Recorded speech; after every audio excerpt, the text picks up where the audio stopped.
Hello. Hey, can you hear me? Yes. Cool. Hello. Welcome to the Boneyard. My name is Bonejack. I'm a they them, and how should we refer to you? You can just call me UltimateWalrus or Walrus, or you can call me Seb, which is short for Sebastian. Yeah, and I'm a he, him. Okay. Yeah. Very good. Uh, All right. yeah. I'm So just gonna. nice to meet you. Nice to meet you. I'm gonna go ahead and start setting up. Let's see. Looks like this is a download for Windows. Very good. Well, it's just a little loud compared to me. Oh damn. Okay, well I'll try that then. Okay, BIGMODE 26 games. Kersploosh. Yeah, sorry about the scheduling conflicts yesterday. I was like, yeah. Yeah, no problem. There's so many people in the BIGMODE jam, like across all over the world. So I've had to mitigate a lot of time zone disputes. Yeah, no worries. It wasn't a big deal. Okay. Well, yeah, glad to have you here now, at least. Okay, so... And I'm gonna direct people to your game. Play Kersploosh. Pin to the top. I'm going to give you a direct stream of my screen so that you have a more real-time representation of my gameplay. And is it okay to tag you in the BIGMODE and Boneyard servers? Yeah, go ahead. Okay.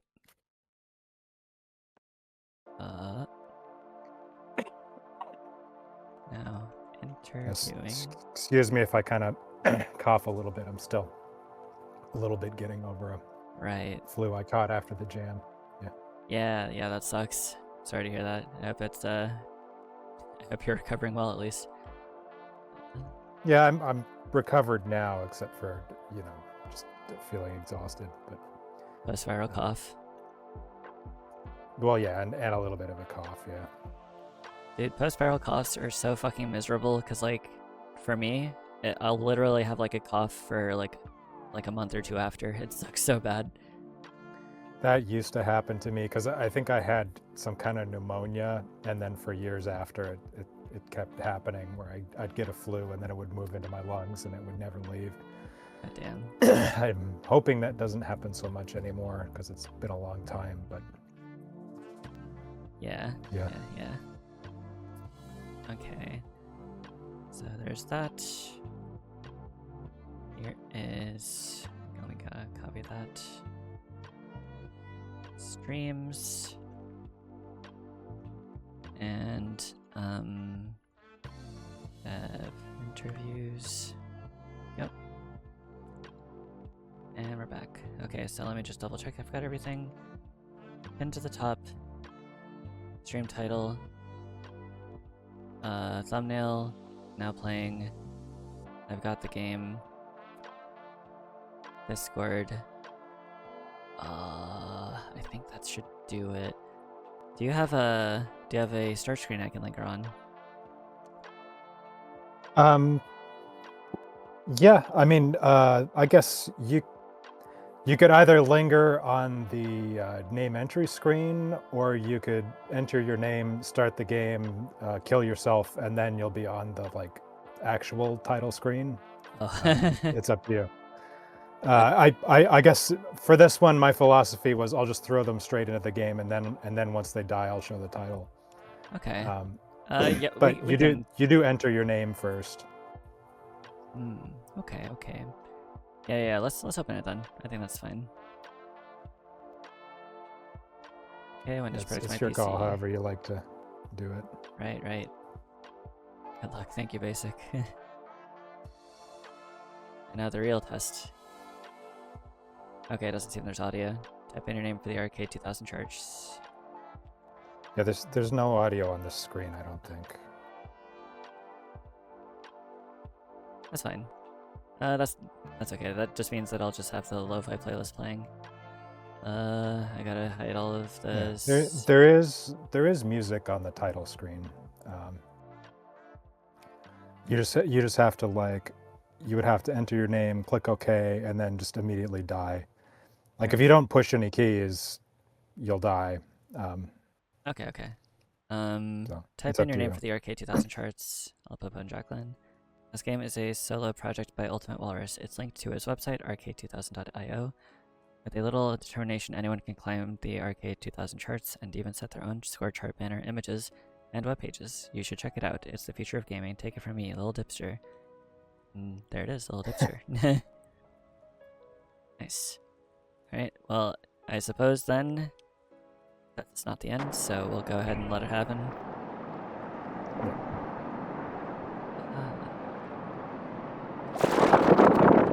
Very pretty game. Dang. Okay, so now Now you're on the title screen. Is the So you title should screen? be hearing music. Yeah, there it is. The title will come in a second. Awesome. Let's go. That's sick. Actually, I'm gonna turn it down now so I can hear you better. The music is pretty nice so far. Thanks. Negative 35-ish. There we go. Alright, yeah, nice to meet you. So, once again, this is UltimateWalrus, or Sub, and, yeah, we're developers for the BIGMODE 2026 Game Jam. We had 10 days to make a game with the name of Slick. So, let's see. Wait, right. So I guess I should preface this with saying that, the reason that I brought you here today is that my jam partner here, Basic, is, was playing this and was just like, yo, what the hell? This shit is crazy. And like, and then he sort of directed us to your website, and then we were all marveling at your website. Oh, that's great. Yeah, your website's insane. Never Glad seen you anything guys like liked it. For sure.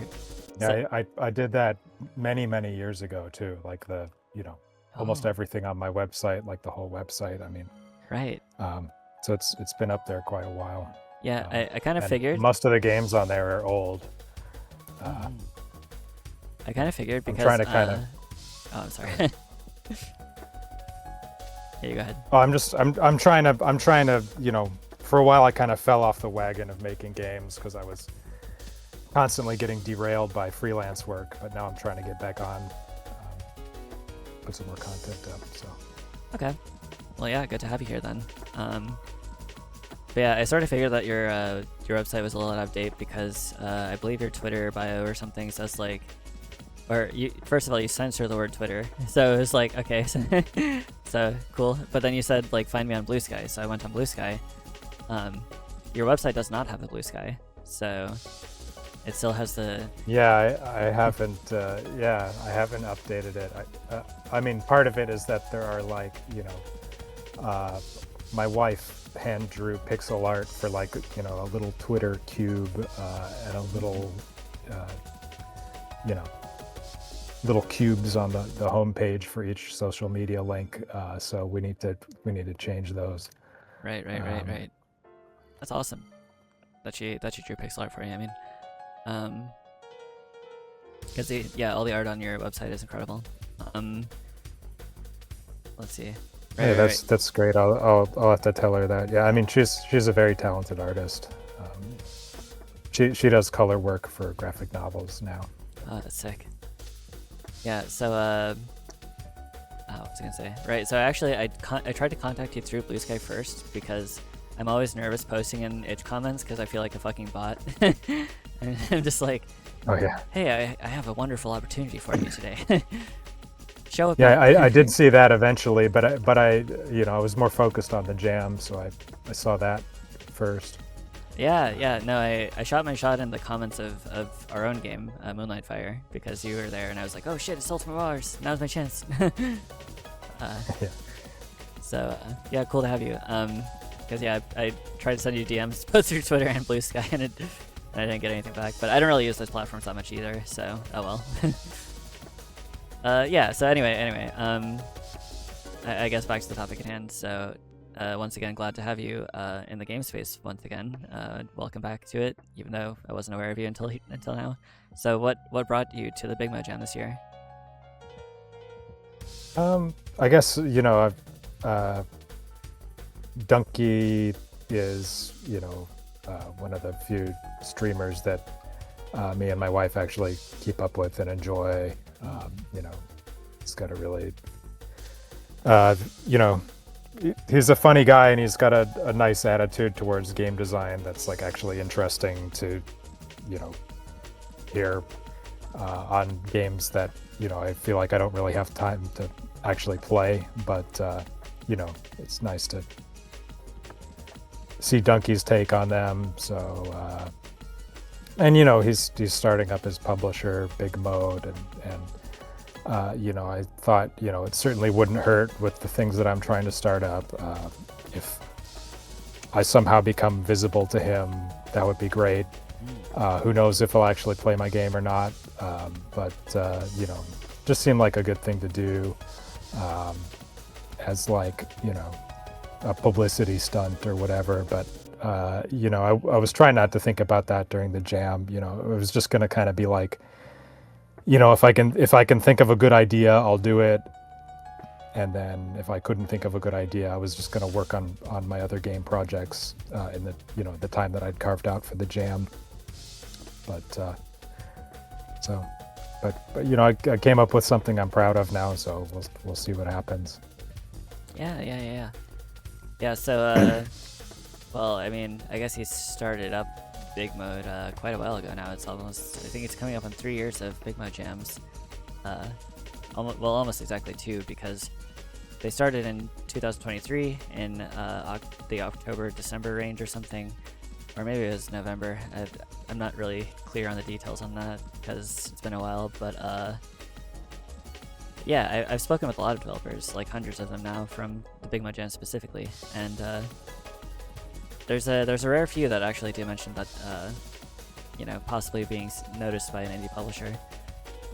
So far, nothing has come out of it, but there have been some pretty big bangers coming out of it. Like in 23, we had Arctic Eggs, and that's probably the one that's popped off the biggest.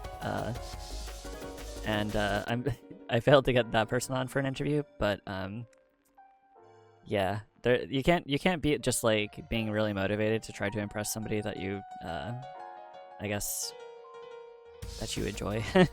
I don't know. Yeah. Yeah, and you know, I don't know if I'm necessarily like, you know, seeking publishing on a game or whatever, because I mean, maybe, but you know, it would come with its own, you know, rules, and I do think that, you know, the best way to develop is just, you know, by yourself with no strings attached. But I mean, make something you think is really cool. You know. Yeah. Yeah. But you know, I still think, you know, because I'm also trying to do this site called Arcade 2000, and you know, certainly, I mean, you know, if Donkey wanted to get involved with anything that I'm doing, like, I would probably be really game for it, just because, you know, like, he could give it tons of publicity, like, just with his, you know, how much visibility he has. But yeah. Anyway. Yeah, he did put out that video for the 25 jam, and we were all sitting around like in a cave around the fire, just like, when is he gonna release the video? But he finally did. We started to believe that he wasn't gonna do it. He was sick for a lot of it, so he didn't use a lot of the footage, and I don't know what his standards are for that, because watching the streams in real time, it seems like there's a lot there that he could have edited together, but I think he's just more focused on his normal content. And yeah, there's Chimpeen. Chimpeen is currently the developer of Blobbert at this jam, was the developer of Power Suckers from the last jam in 2025. And then there's Pigeon Guy, currently developer of Car Wash Calamity, was the developer of Post Killer in the 23 jam, and does Power of Love Ball in the 25 jam. So yeah, we've been here for a while. Yeah, I did try Car Wash Calamity. That was cool. Yeah. Yeah, I think I'm a little bit of a latecomer to these jams. I mean, if I recall, I think I actually did try to do the 2025 jam, but the prototype I made was garbage. So I was like, okay, I'm giving up. I was just like, I think it was too fresh off of some like really draining freelance, and like my creativity was, fried and not, able to function. So I needed to do some healing before I could actually participate in a game jam like this. That's totally fair. One of the certificate winners and one of the Boneyard regulars, Brain of Cubes, made Cogmo in the 2023 jam. Got the certificate for character that will have his own franchise. And he's been spinning his wheels on it for a while, but he mostly does freelance work, so it's pretty brutal sometimes, I mean, you would know better than most. Yeah. I mean, just the act of doing programming, for someone else. I mean, just programming itself is like such an inherently frustrating activity. But for me, it's fun in this one scenario where it's a means to the end of making something that I really, really want to make. Yeah. Right. If that's the case, then, motivation carries me through, and it kind of becomes, a fun journey instead of a slog. So, yeah, I mean, it's like eventually I realize, okay, working as a programmer, I'm kind of going to hate it no matter what. So, freelance, contracting, employee, you name it. Thankfully now I've got some money saved. I've got some runway to kind of try and make it as an indie. So that's what I'm trying to do. Yeah, wonderful to hear. This is meandering a little bit at this point, which is fine. I don't really have a lot lined up. It's pretty late in the jam cycles, so there's time. But I mean, as long as you can tolerate being here, at least. Sure. It's Kersploosh time. It's Dusky Dev. Dusky Dev was the developer of highest aggregate scorer winner Facet in the first 2023 jam. Currently developer of Faculty. Faculty, right? Or is it Facility? I'm blanking. It's one of those FAC words because they've established a trend, I suppose. Faculty, yes. Yes. I got it right the first time. What the hell is it saying? Oh yeah. One of the things that like a lot of us, especially in jams, really dropped the ball in is playtesting. So having it organized as community, we sort of have like a volunteer system where if somebody says like, hey, I'm going to hold a playtest for my game, we've reached a milestone, I'll try to organize an event where usually like 6 to 12 people show up and we all playtest. So if you ever need something like that, it's a good place for it. That sounds great. Yeah. Because not even people who make their own community servers sometimes struggle to get people on playtesting, but we're all game devs and we all understand the struggle and we're all very passionate, so it's pretty easy to rope some people in. I forgot to add this game to my backlog. The thumbnail is so gorgeous. Yeah. The game itself is very pretty. So going back to the game, so you sort of like are on and off again. Game development fell off the wagon. Come back to it because you're trying to break out of the freelance grind a little bit, I would imagine, and then you happened upon, or you wanted to just do right by the donkey space, I suppose, this time around. So yeah, you joined the jam, and starting in 2025, they started limiting it to about 10 days. So how much time were you able to dedicate this time around? Well, I guess a good portion of the time. I mean, I wasn't working, but I did have to take care of a sick cat. So, and that was kind of unexpected. He's fine now. Okay. But that's good. Yeah. So, a little less time than I would have hoped, but it's still like, the majority of that period I was working on it. I wasn't like, skipping sleep or anything like that. Not intentionally anyway. But, because I've done jams in the past, most of the jams, like I've done a lot of game jams, but almost all of them have been, 24, 48, 72 hour game jams. Yeah, the short burner ones almost. Yeah, where it's like you don't even really have time for playtesting. You just kind of have to, slap it together and throw it out there. Yeah. So it was cool to have time for playtesting this time.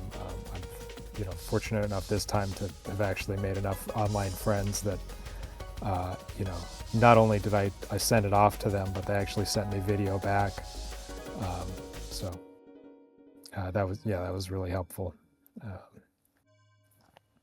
Okay. Yeah, that's awesome. So you did manage to do a little playtesting. Yeah. Very cool. That's Yeah, and there's playtesters in the credits screen. nice. I believe they don't count things like playtesters, voice actors, or there's like a third category I'm blanking on. Towards the team limit or whatever, which is fine. I mean, that just makes sense. But we accidentally did all of our playtesting before we'd actually made the levels. Is this the in-game soundtrack, or does the stream have to say go to Kestrel breakbeat? yeah, this is the in-game OST. Speaking of that, so how many people were actually on your team? Was it just you? It's just me. It was a solo game. Just you. So you also composed the music. Yeah. Hell yeah, that's fire. Thanks. This song rules. Yeah, it's awesome. So let me see here. So when you joined the jam, well, when they announced the jam's theme, how did you feel about Slick? I mean, I thought it was an okay theme. It actually, I thought about oil slicks pretty quick. Right. After that, and yeah, the idea kind of popped into place too, just because I'm a little bit obsessed with this, this submarine idea. There have been 2 previous game jams where I kind of iterated on this particular control scheme that's in this game. So, I didn't reuse code from them because they were in different engines, but I did, take inspiration from design for a control scheme that I had been chewing on for 2 previous jams. Mm-hmm. So in a way, this is kind of a third try at making that control scheme work. And then the theme of Slick led me down a route of thinking about oil slicks and how I could have a water surface with oil slicks floating on it. And basically it ended up being a solution to a problem of the previous game I had tried, which was the problem was that in the previous game, Vertibus, you could kind of just keep going down and running away from enemies and kind of like kiting them and bunching them up into a big chunk that you could just then take out. So it kind of felt like a not very fun exploit. So then the idea of like, okay, I'm gonna have this, just this little cube of water, and they're not gonna be able to escape from these enemies. Like they have to maneuver around them and, have this 3D awareness, kind of, helped solve a problem from the previous game. So. Yeah, Basic told me something, or Basic was reading stuff while I was dealing with, I guess, roping in developers and stuff for these interviews. And he read something along the lines of that you were trying to make the most 3D game, something like that. Yeah. That's what my friend Wallaber said. Is that he's like, I know you're on this quest to make the most 3D game, and I was like, oh yeah, I guess he's right. I am on that quest. Yeah, because Basic was having a great time, and then he realized that you could aim up and down with the scroller, I think, or scroll wheel, I believe. And then he's like, yo, like I don't know. I believe that it's Basic's favorite game from this jam. Basic, my jam partner, by the way, who made Moonlight Fire with me, one of the 5 teammates I had, who was also the part of the team that did the Grand Championship winner in 25 for Divine Dice. So Oh, okay. Yeah, I played Divine Dice. That was cool. Oh, awesome. Yeah, and I also I told you guys I liked the Nightfire. Yeah. So. Yeah, I really appreciate that, especially coming from the developer of something like this. Yeah. So isn't that kind of cool? Like you played a video game, like, and then a year later you're like, I guess, I don't know, in the room with them, the developer. Yeah, it is fun. I like making friends with other devs. Yeah, I think it's a really cool phenomenon. I've been trying to do that more. Right. I remember I was talking with somebody that I was working with. I was just like, "Yo, do you remember Twitch Plays Pokemon?" And he was like, "Yeah." And I was like, "Were you in the stream?" And he was like, "Yeah." And I was like, "We were technically playing the same game together, like way before we met each other." Like, you know, um, it's just interesting things that happen in the space, I suppose. There's a Wikipedia page called List of 4-Dimensional Games. Yeah, I suppose that makes sense. There's like 5-dimensional chess with time travel or something, right? Anyway, so right, so you were thinking of slick in terms of like oil slicks and stuff, and you had the submarine thing stuck in your head. So sort of a conduit for making good on the control scheme that you've been workshopping for a while. So what were the last few days like for you? The last few days of the jam, Yes. I guess the whole time I was like a little uneasy, like, oh, did I bite off more than I can chew? Is this a little overambitious? And in a way it was, because I actually planned to have more enemies than there were. But then it seemed like it was working pretty well as a game design with just what was there. And on the last day, I made a tweak to basically one of the enemies that was in there to make it like a slightly different kind of enemy.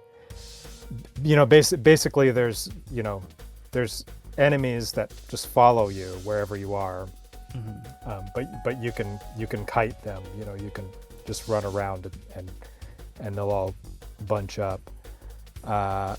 So in order to kind of foil the player's ability to just do that without any consequence, I also, on the last day I added an enemy that just bounces around and doesn't follow the player. So that's of the two different types of enemies, that's actually the worst one, because you're in a cramped space and you need to, if you're just kiting enemies around, you have an idea of where they are, but if it's an enemy that just bounces around randomly, you have to actually track where it is so you don't run into it. So I was able to really quickly kind of fill that niche, and then on the last day too, my friend Ivy Sly was finally able to play test it, and he noted, he's like, like the isometric camera does make it harder than a perspective camera would to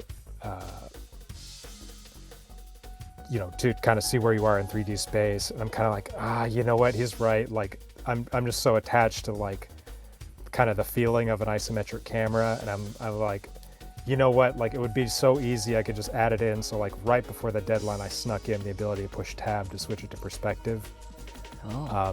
So if you do struggle with positioning, there is that option. But myself, I actually don't play in that mode. For me, somehow it's actually easier in the isometric mode because I think it's easier to gauge distances. But you can try either mode. But I mean, ultimately, I guess, once I had determined that I wasn't gonna do a bunch of different enemy types, once the scope had kind of locked into place via limited time, the last day was actually somewhat mellow. Like, I felt, like pressured, but, several hours before the deadline, I just kind of stopped working. I'm like, okay, code freeze. And then obviously I made that suggestion. I was like, okay, code unfreeze. And then I snuck that in, and So it wasn't too down to the wire because I didn't want it to be too down to the wire. It's just not good for my health for it to be down to the wire. Yeah. So Yeah. I was starving by the end. oh yeah. I was sleeping 3 hours a day for the last 3 days, and then I ate like 1,200 calories. Oh no. So my body went into like survival mode. Like my muscles felt like they were being smothered by pillows, and my brain was like, I mean, I could speak. I could move. Yikes. But see, I wonder if when you do that, if the efficiency at which you're working goes down.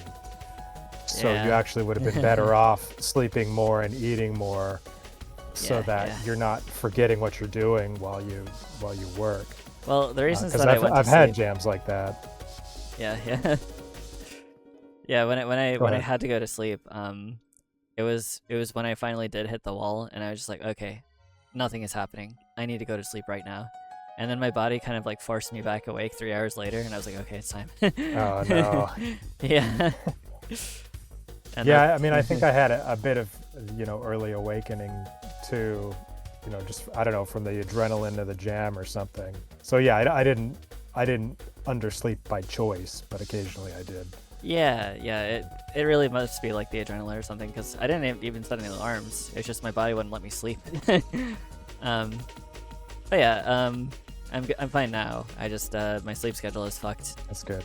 As it were, which is part of the scheduling problem. But I guess it's kind of fine because I deal with people all over the world apparently. So yeah, it looks like you submitted pretty solidly before the deadline. So it doesn't look like you had to take advantage of the grace period. But what do you think? Oh yeah, well I mean I submitted a working version. Okay. 22 hours before the deadline, but they let you resubmit. Yeah. So that was when I think that timestamp is when I submitted my first version. Right. You did it the responsible way. Yeah. A lot of us don't. I didn't want to. Yeah. I didn't want the stress of down to the wire. Yeah. Yeah. I guess another thing that happened, what that made me feel like, oh, am I going to have enough time, is like, I originally did this water surface thing using a compute shader, which I haven't done a compute shader since, I went to college, which was like 17 years ago or something. So I haven't done a compute shader in a long time. Certainly my first time doing it in Godot. So I had to like figure out how to do it first of all. And then I actually did it, and I got this water surface physics working, and I felt pretty smug about it. And then I sent it to my friend, and he ran it on his computer, and it ran completely different. It was like totally unstable, and eventually, the points would start oscillating between negative a million and a million, and then they would just go to not a number, and then the game would crash. Damn. So I'm like, okay, this was a mistake and a waste of time. So I wasted a bunch of time on the compute shader. I had to rewrite it as something that happens on the CPU. So I just used C# in Godot, and I used I think it's just parallel.4 to just let the CPU kind of split up the workload between the different cores. And I think that actually seemed to run a little faster than the compute shader did. So maybe it's because the game is so GPU heavy already, that offloading some stuff to the CPU actually made it run faster. So It came out good in the end, but I wasted a bunch of time. Well, yeah, good on you, I suppose. I only have a loose understanding of what a compute shader is. I know that compute shaders were made possible or easier or something in recent Godot updates. Though I basically only I'm just like, whatever. I find somebody with a good compositor node, and I'm just like, okay, I'll download this one. Yeah, I mean, basically a compute shader just lets you do work on the GPU. So it doesn't have to be just graphical. It could be for gameplay, which Right. it was in my case. But unless you have no other option, I would not recommend using a compute shader for gameplay during a game jam because Yeah. of what happened to me. It's not, I guess it doesn't run deterministically on different graphics cards. Huh. It could, there could be issues to troubleshoot. I mean, probably it was like a mistake I made, some kind of memory issue that, just wasn't showing up on mine. But yeah, it turned out that it was not the right tool to use. I should have just done it on the CPU from the start. Okay. Yeah. Well, I'm glad that worked out, because yeah, compute shaders, people talk about them how I first heard about shaders, which is that they seem like magic. But like shaders seemed like magic, and then like compute shaders apparently are even more magical. So Yeah, I mean, when someone says shader, they're just talking about, like what is ultimately a physical, or what's ultimately a visual effect, right? right. It's like a pipeline that goes one way. So from your game world, you send stuff to the GPU, and it has its shaders that will affect how it looks, and then you see it on the screen. Mhm. It can't really go backwards and affect the gameplay. Right. So the compute shader then is almost like reversing that, I guess. Yeah, and then the other thing is the shaders are kind of hyper optimized. I think especially in Godot, it's all this forward rendering pipeline. So you couldn't, for example, I don't know, like for example, if you wanted to do like a blur effect, you would not be able to do it in the most efficient way, generally most efficient way, which would be to do multiple passes. You would have to do it all in one pass, so sample a bunch of pixels around one pixel to get the blur. And I could be wrong on that. Maybe there's a shortcut for that in Godot, but I'm just trying to think of an example of like, well, if you brought in a compute shader, then it could do those multiple passes and do it in the most efficient way. Okay. But Anyway, so compute shaders still do shader stuff. I mean, that's what yeah, I've seen them used for. you can still use it for visuals, yeah, and that's Right. probably the best use case for it. I think I've seen YouTube thumbnails of people who were, doing an entire Noida-like pixel sand simulation in a compute shader or stuff like that. Yeah.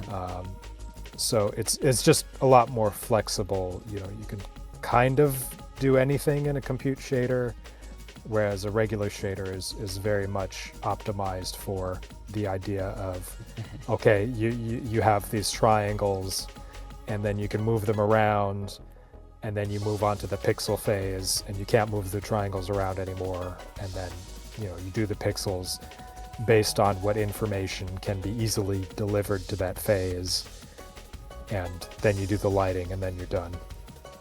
Yeah. That's awesome. I do want to get the hang of them one day. And yes, Seishi, we were talking about compute shaders indeed. Seishi here, developer of Blessed Sheep from the 2023 Game Jam, BIGMODE Jam, one of the finalists along with me. Actually, we were adjacent in the play order, so that was cool. But let me think here. So, if you had another day or so, what do you think would change about the game?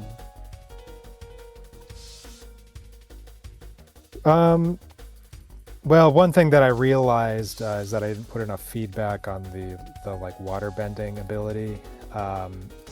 So certainly that. I mean, I might do that anyway. And I think if I'd had like 2 more days, then I probably would have been gung ho about. Well, even 1 more day, I might have added more enemy types. And made it kind of a longer game, because right now the world record is like 1.5 minutes, so you can beat it pretty quickly if you're good. But Yeah. Awesome. So, yeah, I just would have added more enemy types. Right. I feel like you already answered basically with the buggy build that broke your friend's Yeah.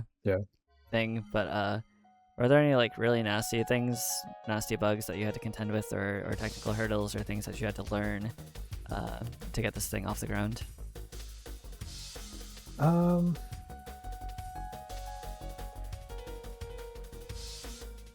You seem pretty experienced. Yeah, I mean, so. it was mainly that compute shader, just because I'd never done compute shaders before. If I had except just back in made college. yeah, except back in college, if I had just made the decision to not use a compute shader and just do it on the CPU, then it would have all been like well within my wheelhouse, and like remaking it on the CPU, actually, like I was worried about it, but I ended up knocking it out in like half an hour, because I basically mostly just copied the logic from the compute shader into into C#, and that was that. There was a bug when I first started doing it. I was like, oh no, is this going to be a pain in the ass? But I think I ironed it out pretty quick. Godot's really nice for debugging, I think. It's GDScript debugger isn't as mature as like Visual Studio's debugger. I do wish I do wish it was kind of like a like a Python debugger where I could type in an expression or something, but I mean that's luxury. I don't need that. What I prefer and would honestly choose over the fancy debugger is just the fact that it's always attached.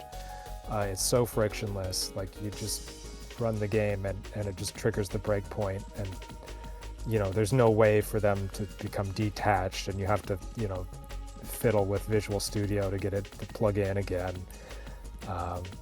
And you can like other engines do have this ability to like edit code and then just keep the game running with the code you just edited, but I don't think they work as well as Godot's does. Godot, it's like I've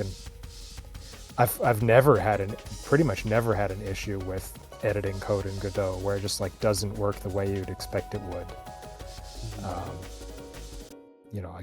I can edit code while it's running and it just like magically works somehow. Yeah, that's really crazy. nice for debugging.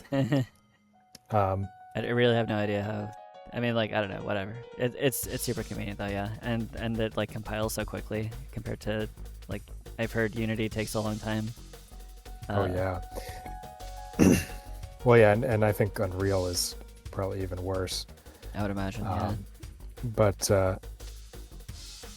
yeah, I mean Godot is great, and when I had to add C#, I was like, okay, darn, I'm gonna add like 1 second to my compile time.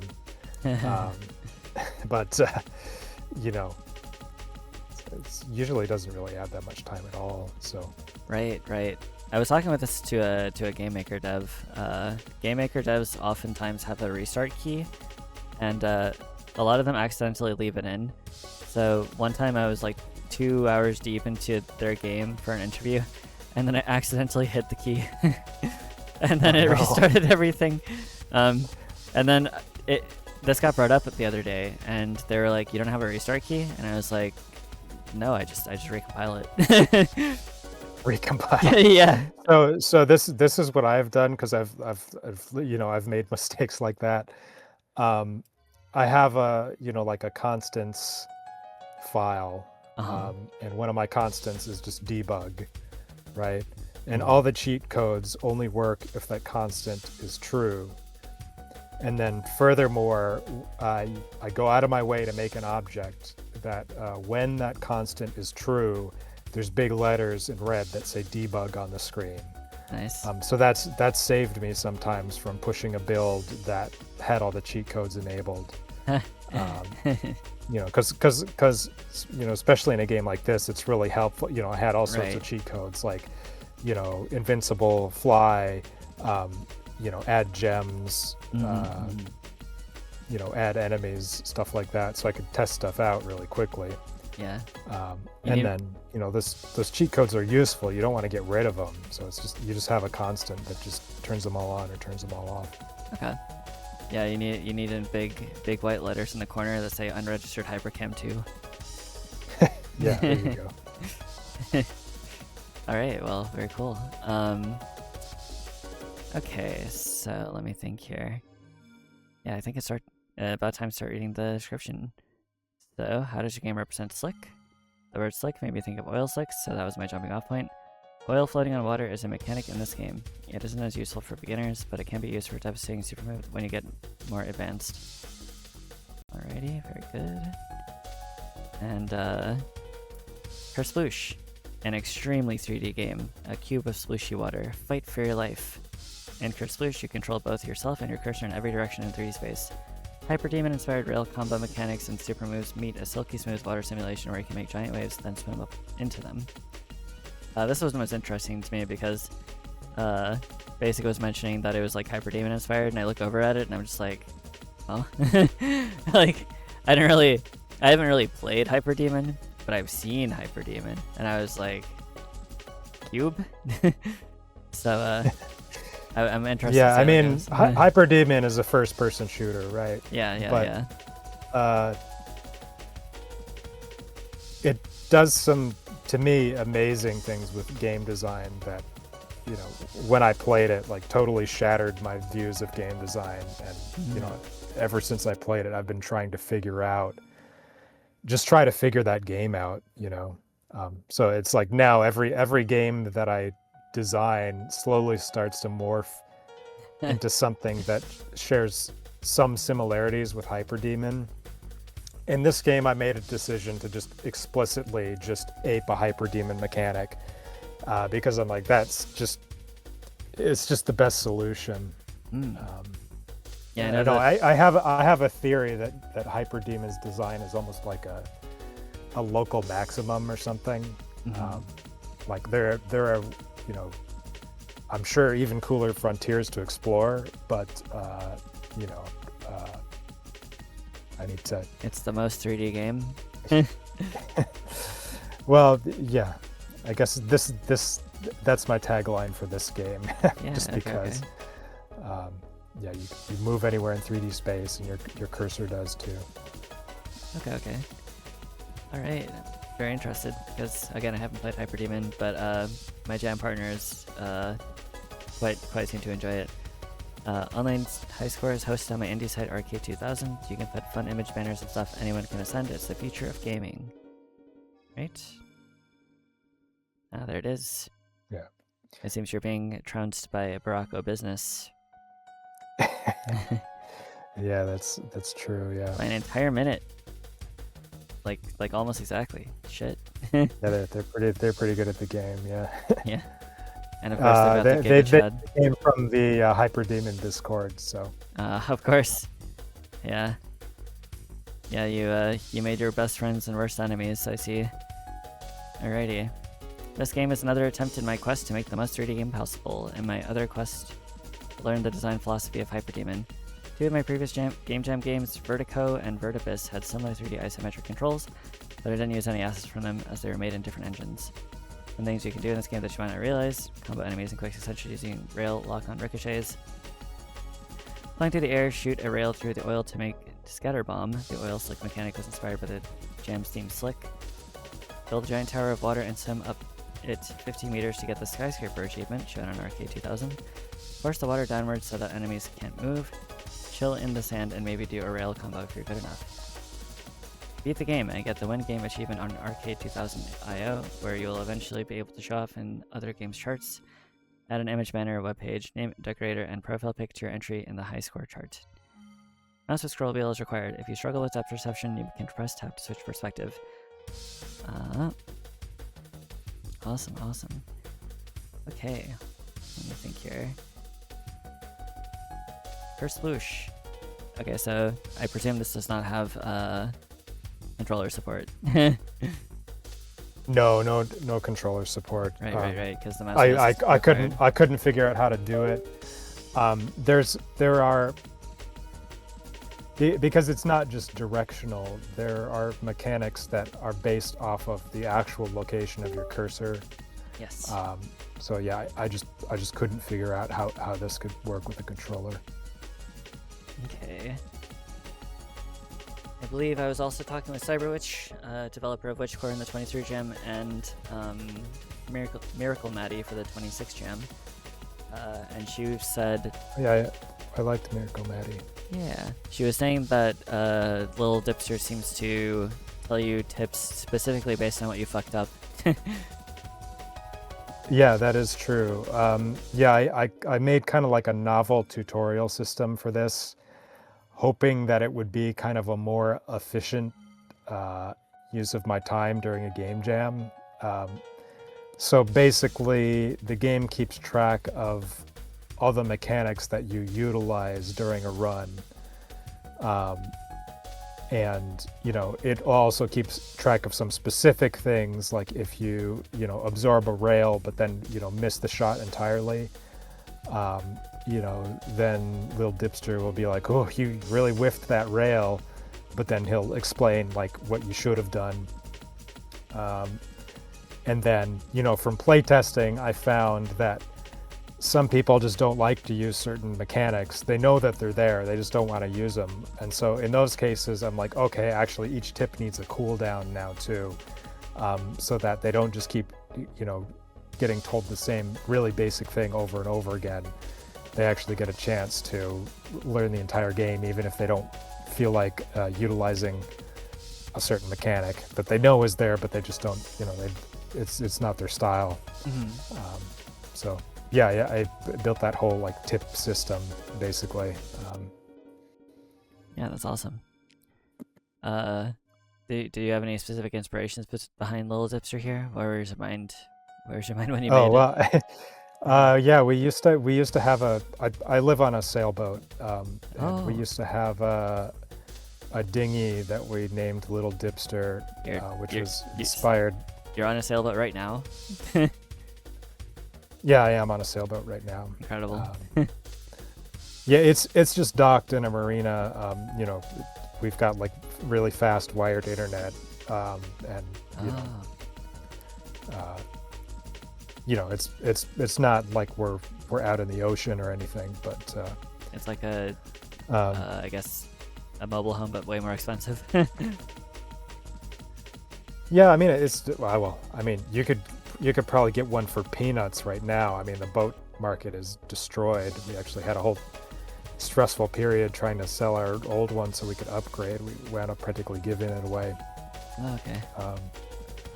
But anyway, we used to have a dinghy that I named Little Dipster, which was after the Tim and Eric sketch where they're like talking about the universe. They called one of the constellations the Little Dipster. Nice. So I remember that dinghy, which we had to get rid of because we were on vacation, and then the management complained it was going to scrape the dock. So we just had to get a friend to just take it away, and it somebody else is now appreciating it and doing whatever with it. Yeah, so that was Little Dipster. So now he's memorialized. There you go. Yeah, awesome. Definitely getting the deep lore today. Also, yeah. Is this what is this line on the Kersploosh?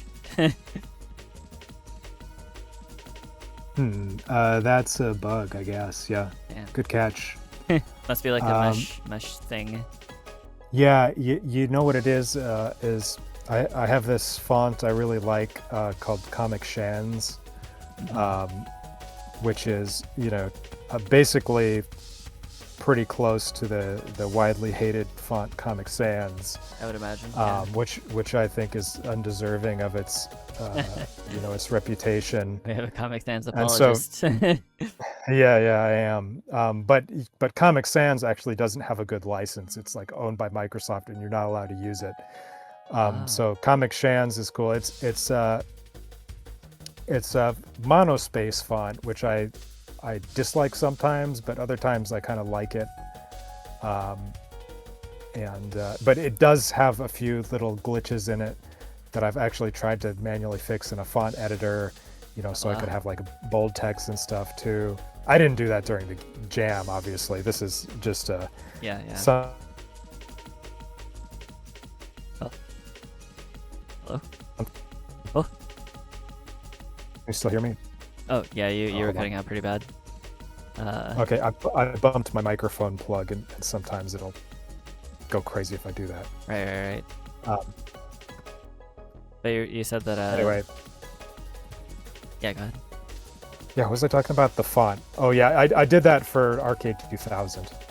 So that site uses that font. Okay. So yeah, if you don't like Comic Sans and you go on that site, then too bad, I guess. But actually, you can click on there's an accessibility icon that like clears all the styling, but then you know it's very Spartan if you do that. Oh, okay. Well, so, you know, anyway. it's probably maybe it'll help somebody, you know.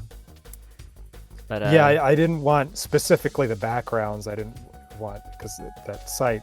You saw one of the pages, which was the Kersploosh page, had like a water for refraction background. Yeah, it was really cute. So I didn't want people to get their eyes hurting from that if it affects them in some way.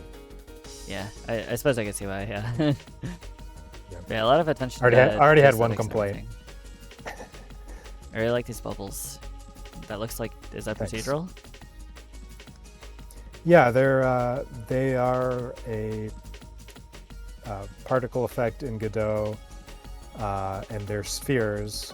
And so I wrote a shader for the spheres that would make them look like bubbles, like kind of have the rainbow surface. I forget what that optical effect is called, where it gets kind of rainbowy. Right. But and then I had to with the Fresnel sort of thing going on. Yeah, something like that. And because the water surface can be anywhere in this game, I had to make sure that basically all the particles are aware of where the water surface is, and they don't appear if they are above the water.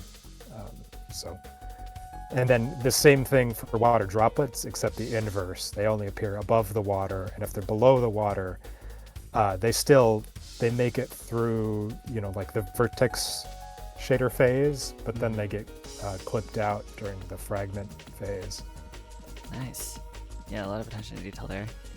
And then the sand is, I would imagine, just like a normal map with stuff. I don't know if that's well, I guess I could just play the game if I know, but yeah, let's see it actually. Yeah, the sand doesn't deform. But yeah, it was just a Godot has really nice, noise generation. So I just used noise generator and wrote a height map shader, and that's how I got the sand. Okay. Right. Getting a sense for this. Many bubbles. I create many bubbles. Am I aiming properly? I'm not actually sure. I'm touching it, aren't I? Oh. Oh, right. I have to scroll up and down. I forgot. Yeah, that's really cool. Okay, there goes that.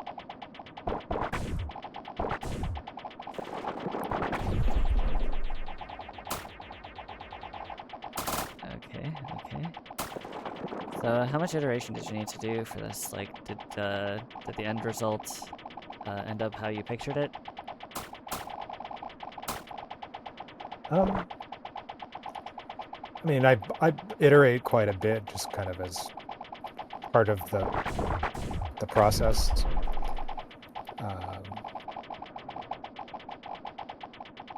Yeah, I don't know. I guess I'm not sure how to answer. I mean, I guess it didn't so much get to the point where it's like, okay, now I made it, and now I need to play it a bunch and figure out what's wrong with it, because I had already been playing it a bunch as part of the process of making it. Right. So there wasn't like a big iteration phase at the end. It was already kind of like mostly where it needed to be. Oh. Yeah. The stream is lagging. Oh no. It seems. Oh yeah, I see it. Oh no, it's too intense for my poor computer. I'll try disabling my stream preview. I also have like multiple Godot windows open, so let me just close some of those. You can close the Discord stream if you want, because I'm watching it on Twitch too. I don't know if that would help. I'll keep it open. But I will close my Godot windows. Wait a second. Why do you want me to stop the project? Damn it. Okay, whatever. I'll keep that one open. Let me know if it's still bad. I'm gonna restart. Yeah, because I would like you to react in real time if you It's funny because like I have a pretty good sense now when somebody has foolishly kept watching the Twitch stream while I'm streaming to them. It's like, hey, wait. No, you can watch. Because it's lagged behind. Yeah, by like 5 seconds or more sometimes. I see. I'll try and look at this one down here for the most part then. What did you use for the sounds and the music and stuff? So I like Fruity Loops Studio, and my new favorite plugin is Vital. So I think I used a decent amount of Vital for it. I like FM sound effects, so sometimes I'll use like the built-in Toxic Biohazard, or Citrus, or there's another one I think called FM8. So yeah, I'm not the greatest at like visualizing a sound in my head and making it, but I can kind of try to just get a feel for, okay, well, it seems like maybe if I messed around in Citrus for this one, or if I mess around in Vital for this one, maybe I'll get something close to what I want.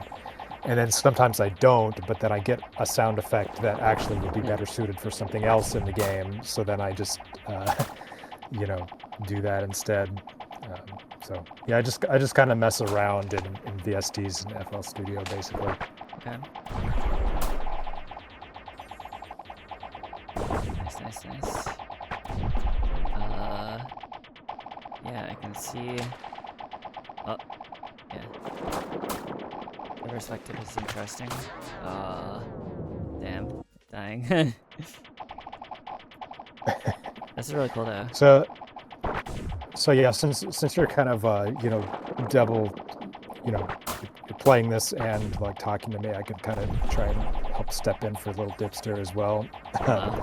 Yeah, so the next mechanic that you probably want to try and learn is the rails.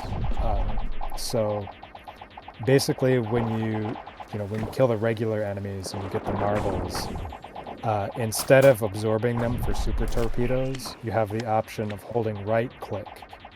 And when you hold right click, you'll suck them in for rails. And then, basically while you're holding right click, there's a sphere around your cursor, and anything inside that sphere will get locked on. And then when you release, shots will ricochet from your player to the cursor to where the lock-ons are. Okay. Yeah, so if you try just holding right-click. Holding right-click. It's too late. You need marbles to be like out in the open. Marbles to be out in the open. When you say marbles, do you mean the enemies? Or? The weak points, the enemy weak points. When you shoot them, they come out, right? Oh, I see. If you grab them, you get super torpedoes. But yeah, if you hold like that, there you go. Now see how that locks on? Yeah. Now the reason it failed, which Lil Dipster will explain to you, hopefully, when you die, is that you didn't pull back the cursor so that the projectile could fly from you to your cursor to the weak points, basically, if that makes sense. So you have to kind of lock on and then pull back a bit. Lock on and then pull back. Is it like slingshotting or? No, it's not a slingshot. There's UI that will kind of show you if you just keep holding it and don't let go, and you'll be able to kind of hopefully see from the. Oh yeah, and you can reset the cursor to your plane, but you'll be able to hopefully see from the UI kind of how to do it. It's a difficult thing to teach. Okay. Oh. So if I... Okay, that's how you do that. Oh, spooky. I offset my hand and... Okay. Yeah, so right now you're just kind of shooting it off and not really killing anything with it. So you have to hold it down. There you go. Now pull away from it. Oh, you almost had it. Yeah. Because you could have insta-killed that enemy if you did it right. Okay. Make sure you're holding the button, then drag outward until the ricochet has a clear shot at the weak point, so it'll turn green when it does. Okay. Yeah.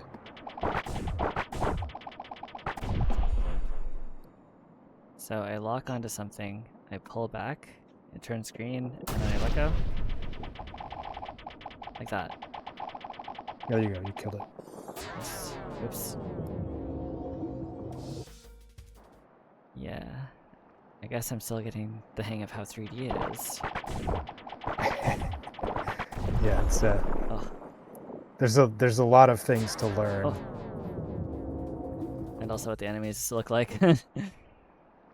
Everything is very much a capsule or a circle. Oh yeah. I wanted to actually model, model something for it, but I just didn't have time. Gotcha. And when I was getting closer to the end, I was like, well, I actually just want to focus on gameplay. And the visuals are already kind of, pretty all right. So spooky. Go away. Oh god, what is this? There's so many of them. Okay.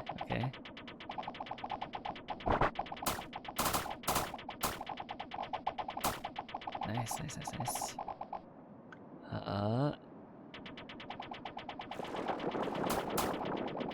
No. Oh, I'm scared. Okay. Get away. What were you thinking for modeling the enemies? Like what kinds of things would you be? These guys, the enemy itself is based off of the squid enemy from Devil Daggers and Hyper Demon. So I was probably going to do an homage to those games and actually make it some kind of squid thing. Makes sense.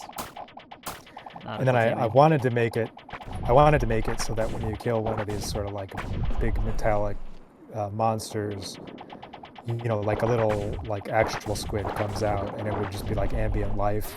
It doesn't really get hurt by anything you do. Just kind of bounces around until the game is over. So that was my original idea, which I would probably still do if I developed this further. Yeah. Right. Do you plan on working on this game any further? I would like to. I think it's really cool. It's just kind of like, so many times in the past I've said, yeah, I'll work on this jam game more, and then, I go. So I'm not sure. I think what I want to do first is, I've been chewing on my larger project, Big Bomb, for over a year now, and I really need to put out, a play testable version of that, and it's almost there. my main hurdle is getting replays working. And so I really want to go do that before I mess around with any more game jam stuff. Just because it's, it's like almost there, and it's a much bigger project. Right. Okay. Oh god. Very nice. Right, I was going to ask something about that. But you said you've been working on a game for over a year now. You said Big Bomb? Is that what you called it? Yeah, not working full time for sure, but Yeah, it's been in the works for a while. Gotcha. Yeah, that started out as a game jam game. I forget which game jam it was for,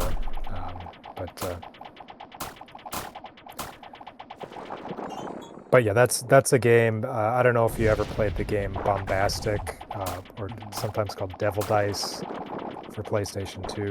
I have not. But it started out as an homage to that, and then it kind of went off the rails. So it's like a game where you can jump around. You have platform movement, but you can roll around dice, like jump on top of them and kind of roll them like a barrel or something. And then if you make them match, then they ignite, and then they explode like Bomberman bombs. But it's in 3D. So, and then you get like gigantic dice and gigantic explosions, and it ends up being a really intense game. So that's going to be my next thing that I put out. I've been kind of building Arcade 2000 around it as well. Could you explain Arcade 2000 a bit more? Because you mentioned it a lot, and I guess I only have the impression so far that it's a leaderboard. Yeah, so I'm trying to make the best leaderboard site ever, basically. So it's leaderboards for multiple games, and you can on your entry in your leaderboard, you can have like an image banner that you upload. You can make your name link to your own web page. You can have this sort of little badge board next to your name where you show off achievements that aren't necessarily all from the game that your name is in. So, you can have kind of this little board of achievements from all the different games right next to your entry in the chart. And then on top of that, what I want to do is eventually, probably sometime soon, make these sort of omniboards where it takes your average of your place in the score in each chart for each game and averages them together so that there's, basically a leaderboard saying, okay, who is the best at this website? Who is the best at all these different games? And, right now most of them are free. So, I want to have eventually two omniboards, basically, one that includes paid games and one that is just free games, to make sure that everyone can compete on one of those boards without having to pay for anything. Nice. So yeah, that's kind of the big picture of that site. I know that I've seen people mention tools. Like there was one that they were talking about hosting leaderboards, and it was free or something, which was basically like a service, I guess, because normally you would have to host a website for that, I suppose, or some kind of server space or something. So people were mentioning it. I don't remember what it's called, but it sounds kind of like that, if I understand correctly. Yeah, I'm sure there's other services, but right now, this site actually isn't intended to be like, oh yeah, any developer can just connect their game to it.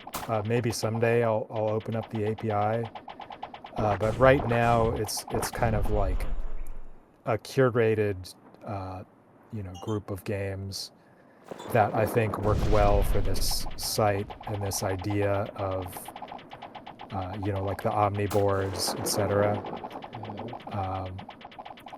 So, my hope is that, I mean, first of all, I just made this site because I needed it for my games.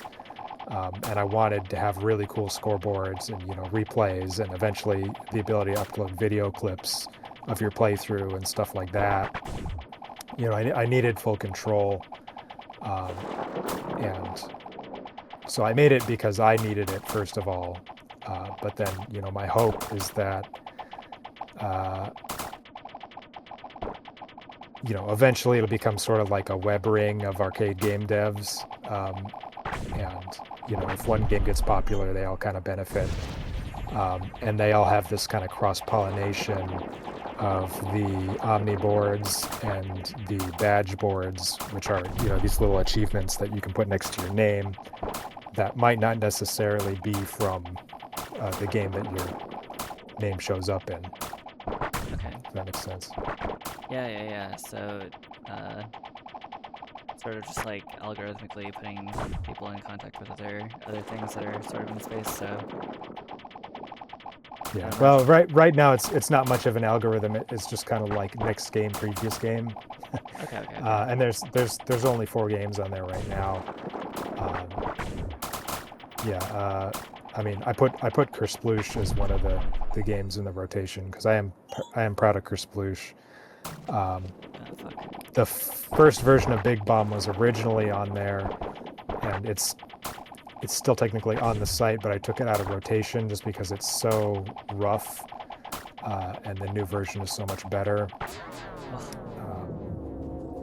And then there's Evil Egg by Ivy Sly.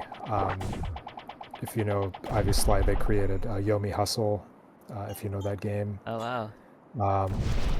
So yeah, they put Evil Egg on Arcade 2000, and Donkey actually played Evil Egg, and after that we got like 5,000 scores on the chart for Evil Egg, so that was pretty cool. Yeah, basically likes playing those games as well, especially Yomi Hustle. Oh yeah. Yeah, and so yeah, I highly recommend Evil Egg. That's Ivy Sly's next game. It's kind of like a Robotron type game, but much more extreme than the original Robotron, and it's kind of got like a roguelike structure to it as well. So it's really really cool game. It's very addictive. Yeah. Oh, that sounds really cool. It's almost like a thing you don't think about much, or at least I don't think about much when I think about like what's important in the gaming space, like leaderboards and stuff. But people do find those things important for particularly these sort of arcade kind of games, games with scoring systems. So I'm. Yeah, sorry, go ahead. No, you go. Oh yeah, the other cool thing, I mean, there's probably other cool things that I'm forgetting to mention, but the other cool thing is that you have advanced filters. So, for example, you can say like, okay, who got the highest score while also getting this achievement, or who got the lowest score while also getting this achievement, or who got this specific combination of achievements, or who got the best value of this particular sub-score, right? Like who detonated the biggest bomb, who, et cetera, et cetera. There's a chart for all of that stuff, and it has like a dedicated URL that you can copy and share around. So if you want to come up with something, because I've seen plenty of people, they're like, I'm trying to get the lowest possible score in this game while also beating it, right? So then, somebody was trying to do that in Evil Egg, and eventually I was able to tell them, yeah, okay, there's actually a board for that now. You just, put in this URL, and you can compete. It'll be recorded when you actually try and do that. So I do think that type of thing is important. I mean, it extends replayability a lot, right? It's like, makes there be so much more stuff to do in a game, practically for free, the catch is just you need the website, right? Yeah. So thankfully I made the website. Yeah, that's awesome. So the other thing you can try in this game now, kind of the next level, is if you can absorb some rails, and then you can get above the water and shoot down through the oil, you'll consume all the oil for like a giant super ability, basically. Okay, so the rails being the spheres that pop out. Yeah, like when you're holding it, yeah, then I call that rails. Okay. So if you were to have let go when your reticle was aiming through some oil on the surface, but you have to kill some oil-based enemies first. Okay. Like that one. Like this one. Oops.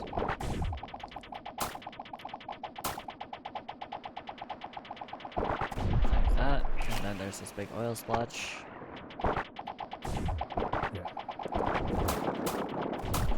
Okay, so like this.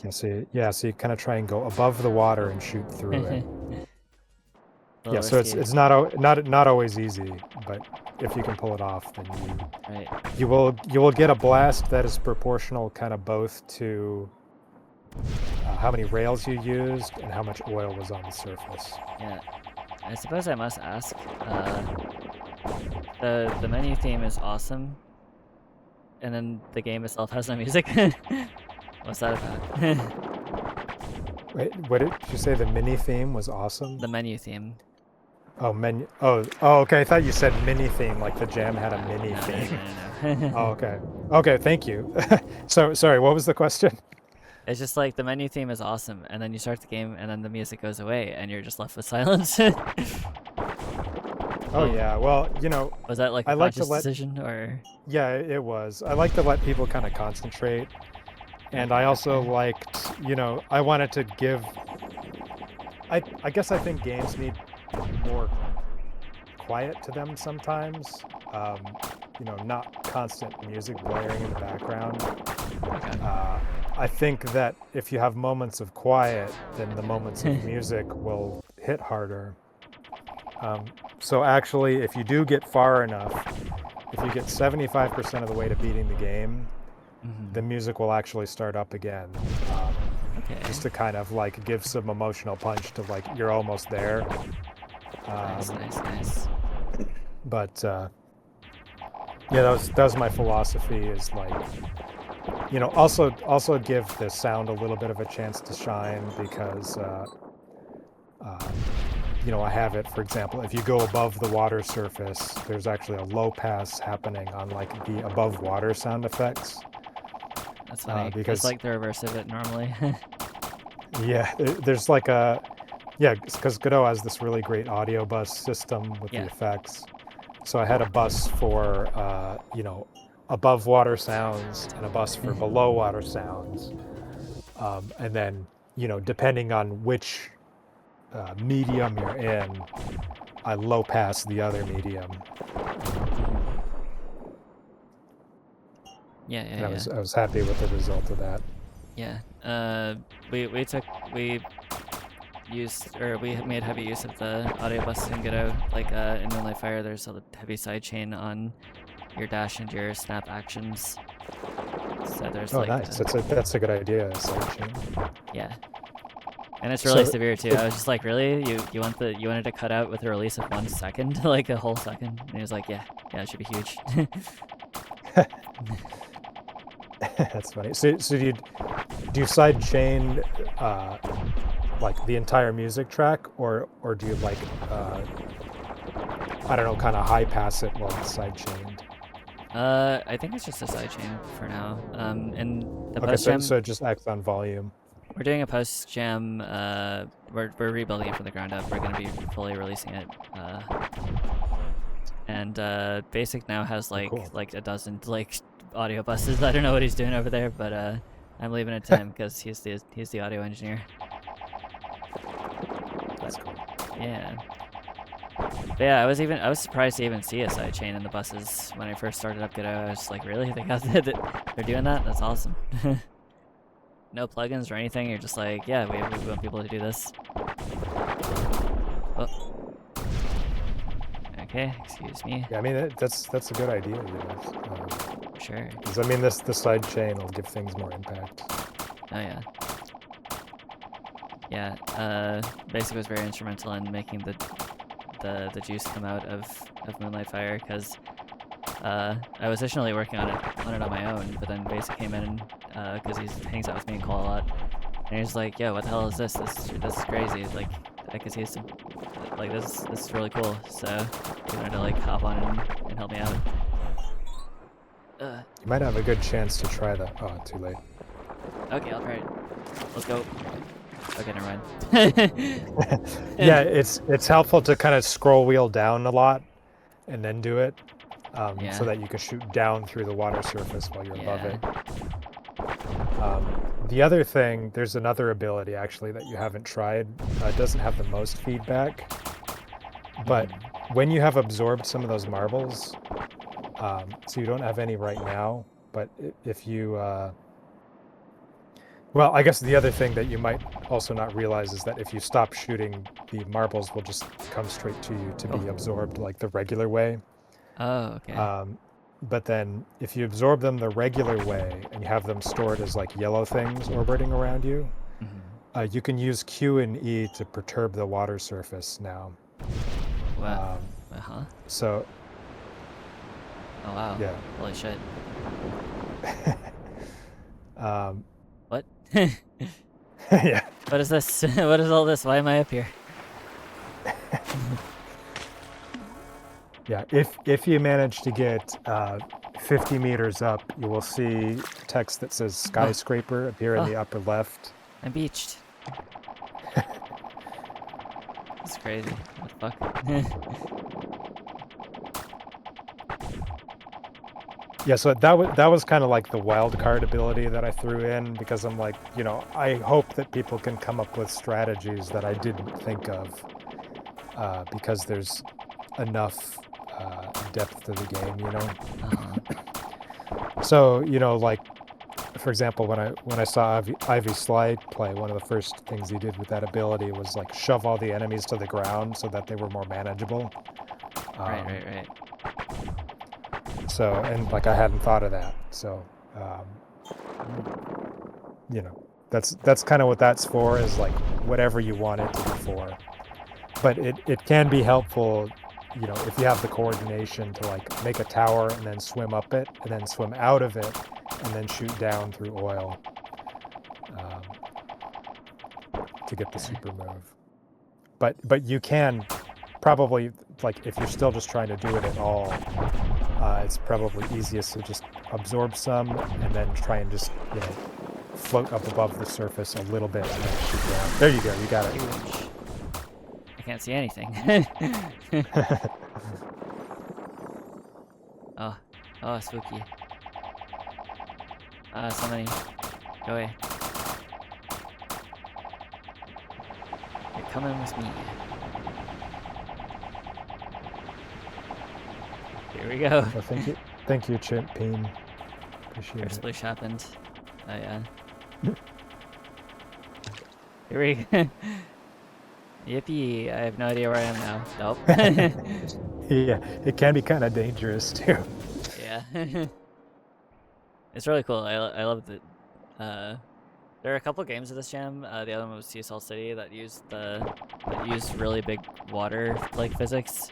I don't know if you played that one yet. Oh really? I haven't tried that one. I'll have to give it a shot. Yeah, I did that one last night, and we had a really cool conversation. But apparently Unity has a really powerful stock water shader, and that was what he was using, just a stock water shader.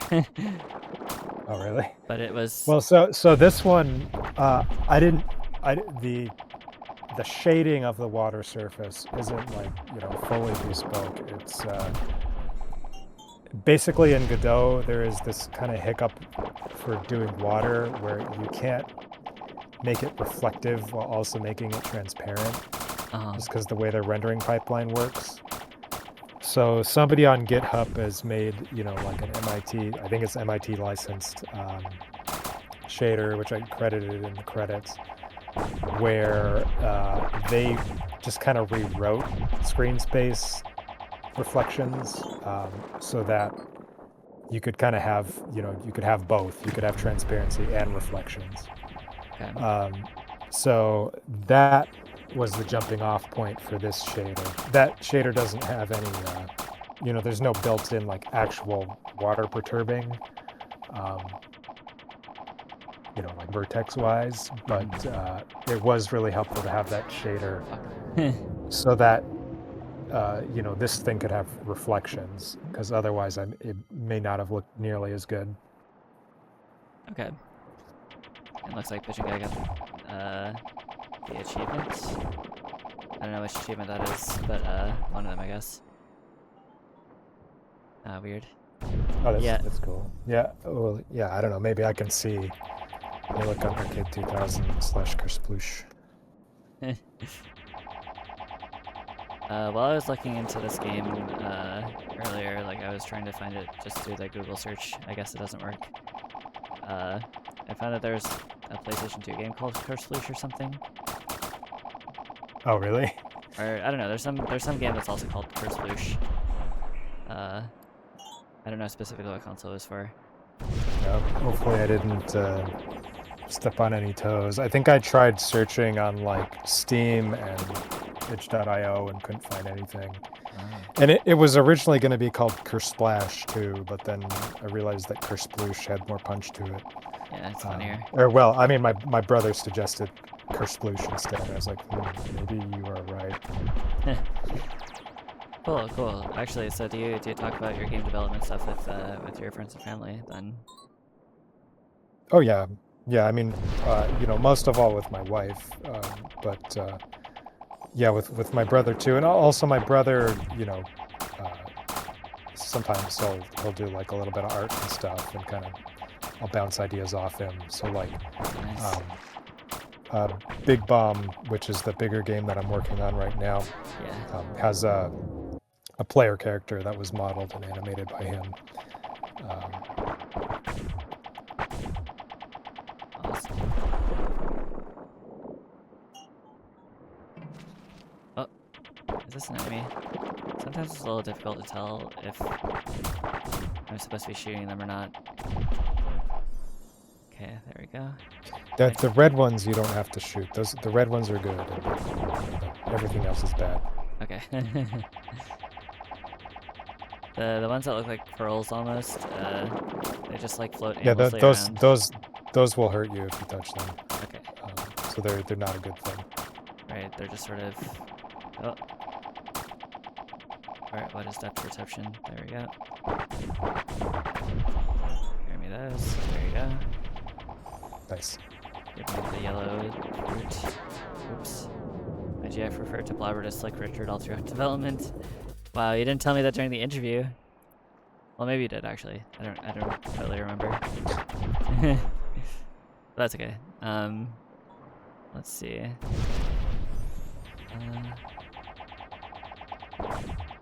There was something on my mind, and I'm blanking on it. There we go. Yeah. So are all of these just what am I? Are all of these just like primitives straight from the Godot editor? Like all the shapes? Pretty much, yeah. The torpedoes I just made out of primitives in the Godot editor. Nice.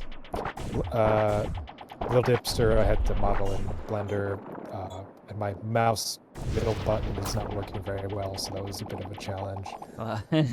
I'd like to think that I'm like actually somewhat capable as a 3D modeler, but I didn't really have much of a chance to flex on that with this game, which is fine. I think it ended up just not being the top priority during a game jam, because it's like, yeah, I can do 3D modeling, but I'm not like professional at it, and I can't do it quickly, right? So it seemed like a better investment of time the things that I can do quickly, do those really well. So yeah, it's mostly primitives, and then the sand, like I said, was made using Godot's noise generation, and then I just wrote a shader that perturbs the vertices based on a texture. Yeah. Yeah, whoever's idea it was to just like include generation tools for things like gradients and textures, noise maps, etc. Like that's just so convenient. Oh yeah, it's super nice. I mean, it feels nicer than Unity, although I haven't used Unity in a while because I'm like a full Godot convert at this point. But I mean, just everything about the way that you do visuals and shaders feels so much nicer in Godot than in Unity. And I would say in Unity it feels so much nicer than Unreal. But no shade against Unreal. I think that it's just a very artist-focused engine, and I like more programmer-focused engines that focus on programmer quality of life, because that is the area where quality of life, bad quality of life, has the ability to do most damage to me.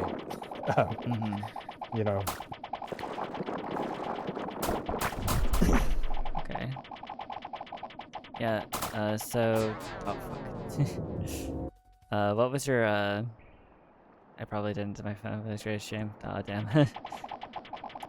So, what was your experience switching from the different engines and finally resting on Godot?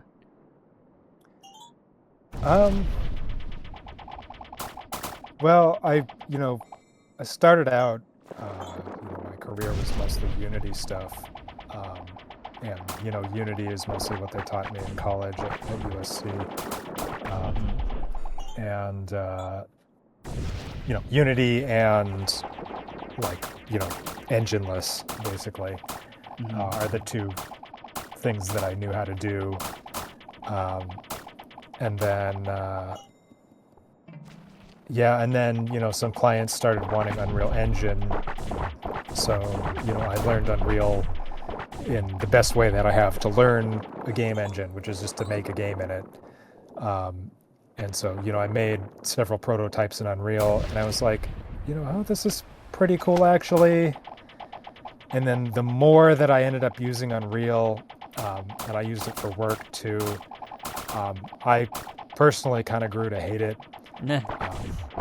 It's we can chalk it up to a me problem. I don't want to tell anyone that they're wrong for using that engine. I think that if you feel like you have the easiest time in Unreal Engine, then you are correct. Unreal Engine is the best engine for you, because whatever you feel the most comfortable in is the best engine for you. Right. But for me, it just feels like if I use Unreal, it just feels like so optimized around being like just a basic ass AAA game, and you have to fight against the flow to make it anything else.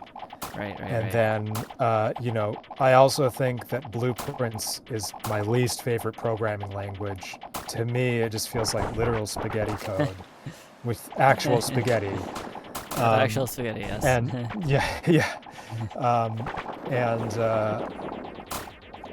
when I make stuff on Unreal, I try to keep my code in C++, but I just can't, because the engine is structured so that a lot of the time certain things are easier to do in Blueprints, and you can try to stop it, but your code will just start to drift into Blueprints. It's like an unstoppable tide, and it makes code really hard to maintain, which, I mean, maintainability is everything for me. So anyway, that's my rant on Unreal, but again, people are totally allowed to like it, and I think that if you can make it work for you, that's cool, and you have something that I don't, then, if you're able to make Unreal work for you. But yeah, so realized I wasn't the biggest fan of Unreal, even though I'd made several prototypes and actually done a lot of work professionally in it. for clients. And then, maybe it was because my friend Wallaber was using Godot, or I'd just been hearing a lot about it. I think actually I had already been using Godot when I realized he was using it too, but yeah, I mean, there was just buzz about it, and I hadn't realized. I thought it was like a construct type thing. I didn't realize it was like, like a Unity Unreal competitor. When I, when I tried it, I was like, oh, this is really cool. Like, I kind of miss being able to attach multiple components to one object, like in Unity. But then I just realized that actually you can just do the same thing, but put it in nodes underneath,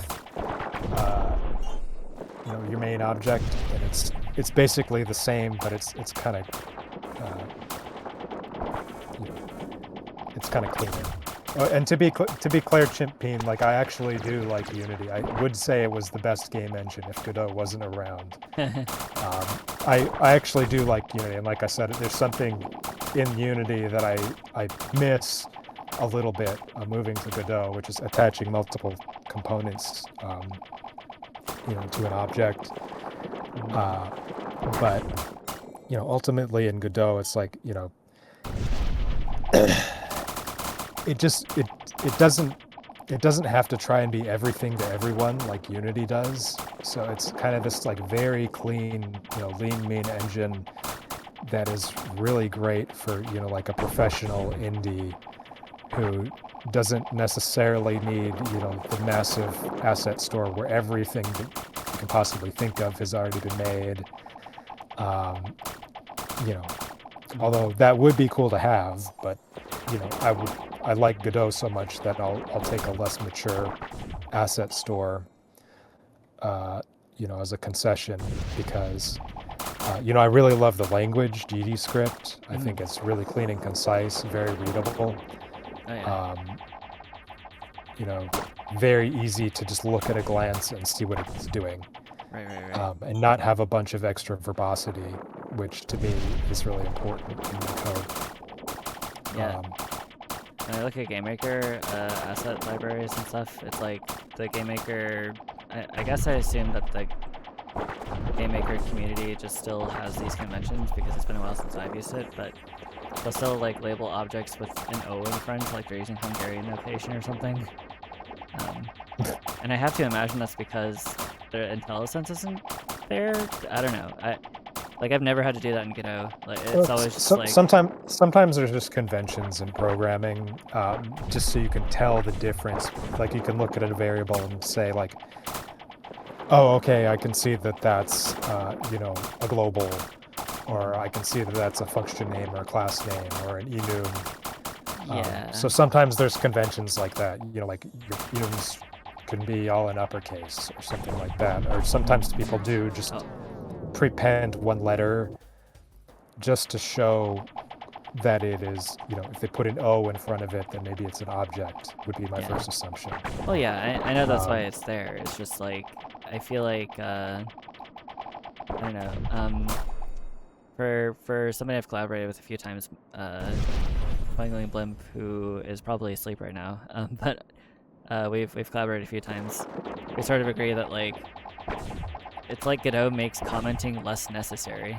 It's just like so clean and consistent and everything. Like, it's like if you name things properly, then you kind of know what everything does. Oh, for sure. But I mean, you should still put tons of comments. Yeah. If you remember to. But yeah, it is just nice and clean, and there is kind of less of that naming convention built into Godot. I'm sure there's pluses and minuses to that, but the main convention is just underscore if it's like basically not really intended to be accessed from outside, but you can still access it from outside, right? Like in a solo project, I don't think it matters so much that you cannot physically block outside classes from accessing it, right? I did think that was a bit weird because I guess I worked in RPG Maker for a little while, and well, not a little while, it was like a year, but having to learn JavaScript was surreal because everything is global in JavaScript, and then before that I was working in like C++ and C# and stuff because I was trying to learn Unity. And then Godot was just like, yeah, there are no private variables. You just put an underscore in front if you want to. Yeah. Yeah, and I mean, I can see how that might end up being a problem for a large-scale project with lots of programmers. But well, that's why they want you to use getters and setters, I think. Yeah, I appreciate the value of encapsulation, but I just don't really miss it. And there have been plenty of times in C++, C#, Java, etc., where I'm like, for the love of God, why did they not let me access this thing that I really need that is inside this class in this library, that I can see it and I know that I need it, and there's no way for me to get to it other than, modifying their source or whatever, which, hopefully you can do in some clean manner, which usually is pretty tough to actually do in a way that is not going to screw it up if you want to try and update that library or whatever. So yeah, I've seen the dark side of encapsulation as well, so I'm not really gonna get on like a soapbox and say like everyone should stop using private variables. I think they do have their value. It's like anything. It's a double-edged sword. Yeah. I mean, I'm sure there's a reason that JavaScript is the way it is. I was not having a great time. Yeah, just frictionless, I guess, was the philosophy for JavaScript. What I was told by somebody who was helping me while I was having my RPG Maker stint was, if you try to rob a bank in JavaScript, it'll hand you the gun, or something. Yeah, there is definitely some weird dynamic type stuff that can happen with JavaScript. I mean, the nice thing about GDScript is that you can optionally use dynamic stuff like that, but you can, for the most part, statically type stuff using the type hints. I mean, I guess they call them type hints, but they're not just hints. Like, it's enforced, right? Like if you use the colon operator, then I've heard it's like 3 times won't faster let you. or something. Yeah, it should be faster because it doesn't have to infer what type it is. You can just compile in the type. Yeah, and I really like it for the IntelliSense and stuff.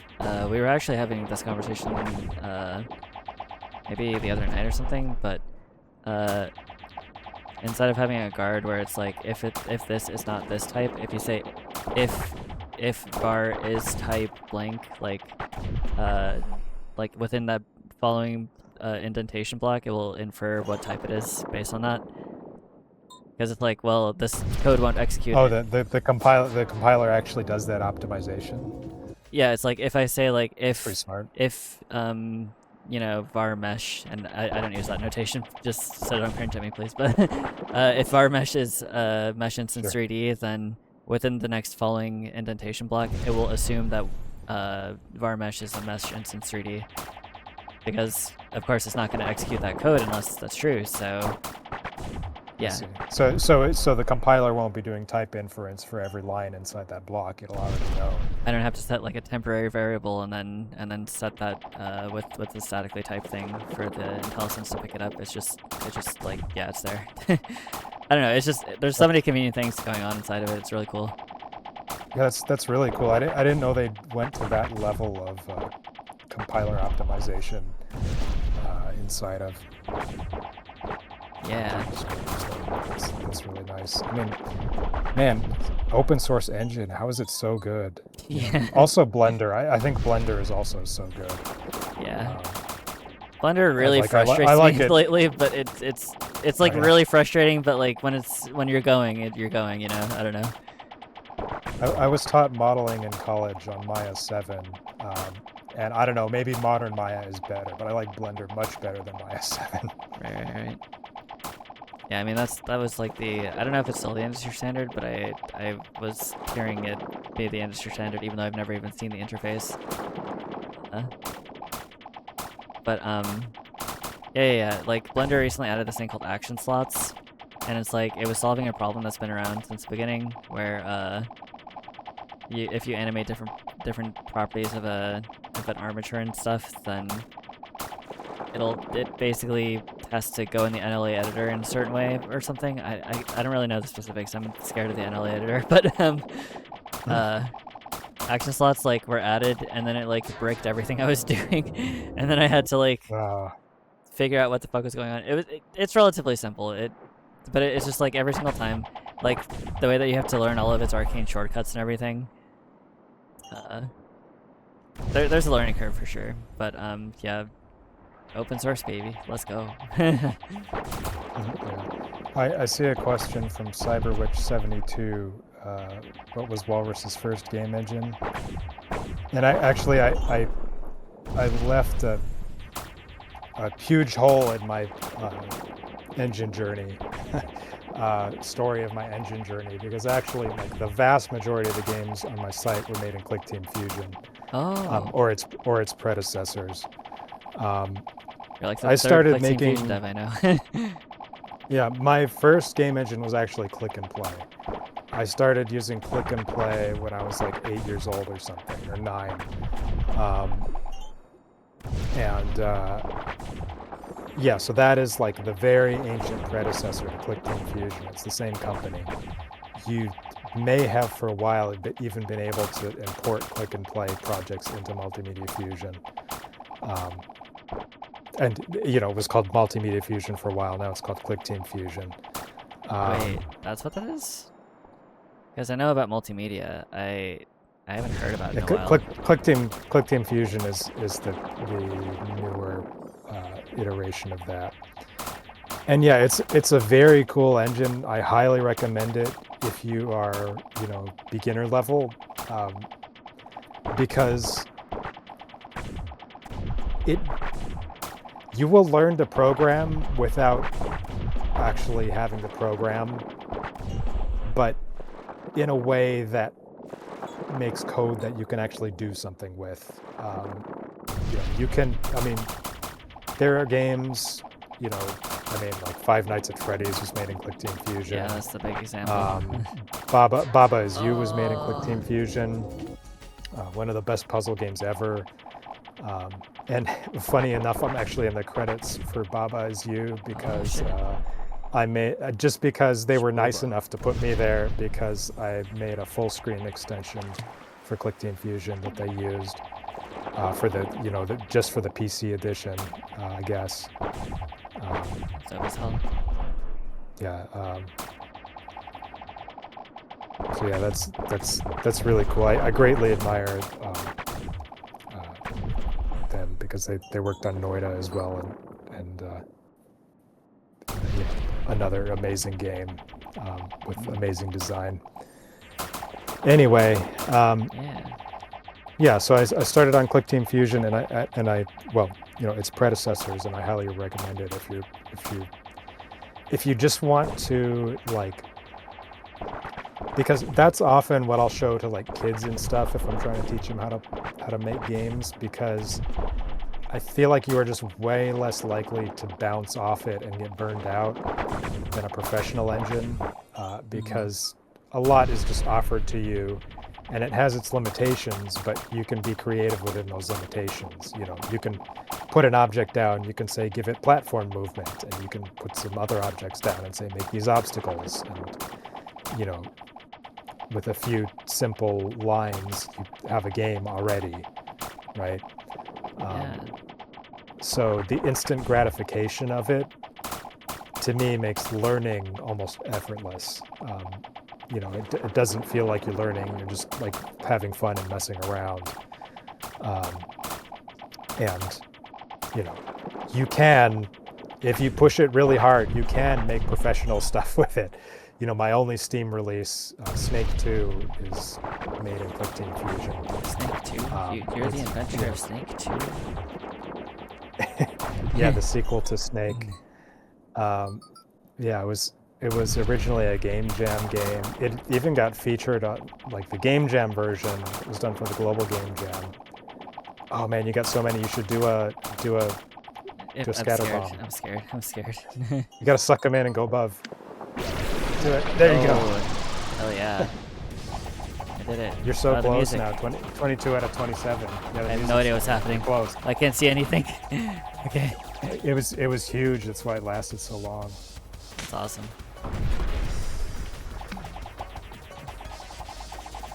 Yeah, that was a huge one because you had so many. You're so close. I'll just let you focus now. Okay. Okay. Oh. Oh.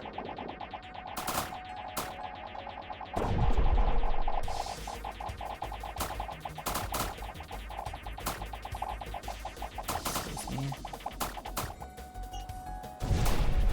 I win! Yeah. Hooray! Nice. Yo. Very cool. Awesome. Great job. Yeah, very cool particle effect here. Is that just like stock turbulence or? Yeah, that was just stock turbulence. Out of God, Godot. like the particle processing stuff is so crazy in Godot. Like, Yeah. Well, one cool trick is you can, if you make a turbulence shader and then you right-click that process material and you say convert to shader material, yeah. it will expose all of Godot's like noise functions that they use. So then you can use them elsewhere. That's how I made that background, for example, is just by using like, Godot's noise functions, which granted were probably meant to be done like per particle rather than per pixel. So I don't know if it's the most efficient thing in the world, but it's cool and it looks good. So Yeah. I haven't had too many performance problems with it. So. Right. I'm assuming that I can't click because there's a control node in the way. Oh, yeah. I guess it uncaptured the mouse, so it's not letting you move it. Yeah. Little Sifter says, "Oh shit, you actually won. Good job, gamer. How dare you? Never call me a gamer again." Yeah, no. Control nodes also scare me because it's I don't know. It's just like there's so much stuff you have to consider with them. What is a control node? I maybe haven't done enough UI stuff to know that off the top of my Any head. of the green nodes. You know? Kind of. the green It's like a nodes? UI thing, right? Yeah, they're the UI nodes. Let me just open up one of these. Actually, wait. No, these are all. Damn it, these are all sprite 2Ds. Never mind. Yeah. Yeah, but no, it's just like UI stuff. Like a label is a type of control, right? Yes. I think they're usually green. They usually Okay, yeah. consume your mouse input. So if you have one that covers the whole screen and you don't tell it to pass through, then you won't be able to click inside that area. Yeah, it's the same way in Unity. Yeah, they scare me. Yeah, I because of mean you this. just kind of have to decide. But yeah, that is kind of scary because then you wouldn't know why. Yeah, but- there's a similar problem going on in Moonlight Fire where if you let the intro cutscene play all the way out, I faded out the control node in front of the screen, so when you go to pause, there's nothing there because I didn't revert the fade out, and so like there's just nothing happening. You can't click anything. Like you can unpause, but it won't show you any of the controls or options or anything. So actually, if you skip the intro cutscene by hitting the start button or escape, then it's actually like better. Yeah, Annoying. I mean, you don't have to be scared of them. Like as long as you use source control, even just locally, right? You don't have to upload it to GitHub or whatever. Yeah. Right. As long as you're doing lots of commits, then if something gets really messed up like that, you always have that worst case of just okay, I'll just revert or you can use that as a tool to see what went wrong in the new commit. Mm-hmm. Also, I noticed when you jump on the surface of the water here, you kind of like plunk, and then you take a little bit to go down again. Yeah. The player can perturb the surface like that. And I actually I started having like separate prefabs for the different kinds of splashes, like a small splash from a player and a big one from a like a giant enemy or whatever. But then I realized, I need like a general purpose system, so I like tore it down, and now it's just like one prefab that can change the number of particles and like how fast they go, etc. So it's actually general purpose, where like I can just, if any object hits the surface, then depending on its relative speed and how big it was, its mass or whatever, it'll make a splash that seems appropriate with a number of particles that seems appropriate and a sound effect that seems appropriate. I had this whole, I bought this like splash sound pack from Zap Splat. And then I went through it and I sorted all of them into like small, medium, and large. So then that's another thing, is like when the splash system gets word that something splashed, it will play in the in-air buffer. It will play a splash sound that is chosen. It chooses a category based on how big the splash was, and then it chooses a random sound in that category. Okay. Awesome. Yeah. I gotta say though, I guess I don't really understand like when I'm close to victory, except for when the music kicks in. Is there like a thing that I'm actually digging for? Enemy count in the upper left. Oh yeah. So yeah, it says 7 out of 27. Yeah. Yeah. So that's how I knew you were getting close, because I'm like, they've got like 3 enemies left or whatever. Yeah.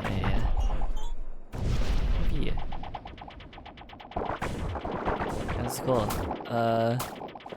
I do sort of like find myself just hanging out in the sand. I think Little Dipster may have actually told me to do this.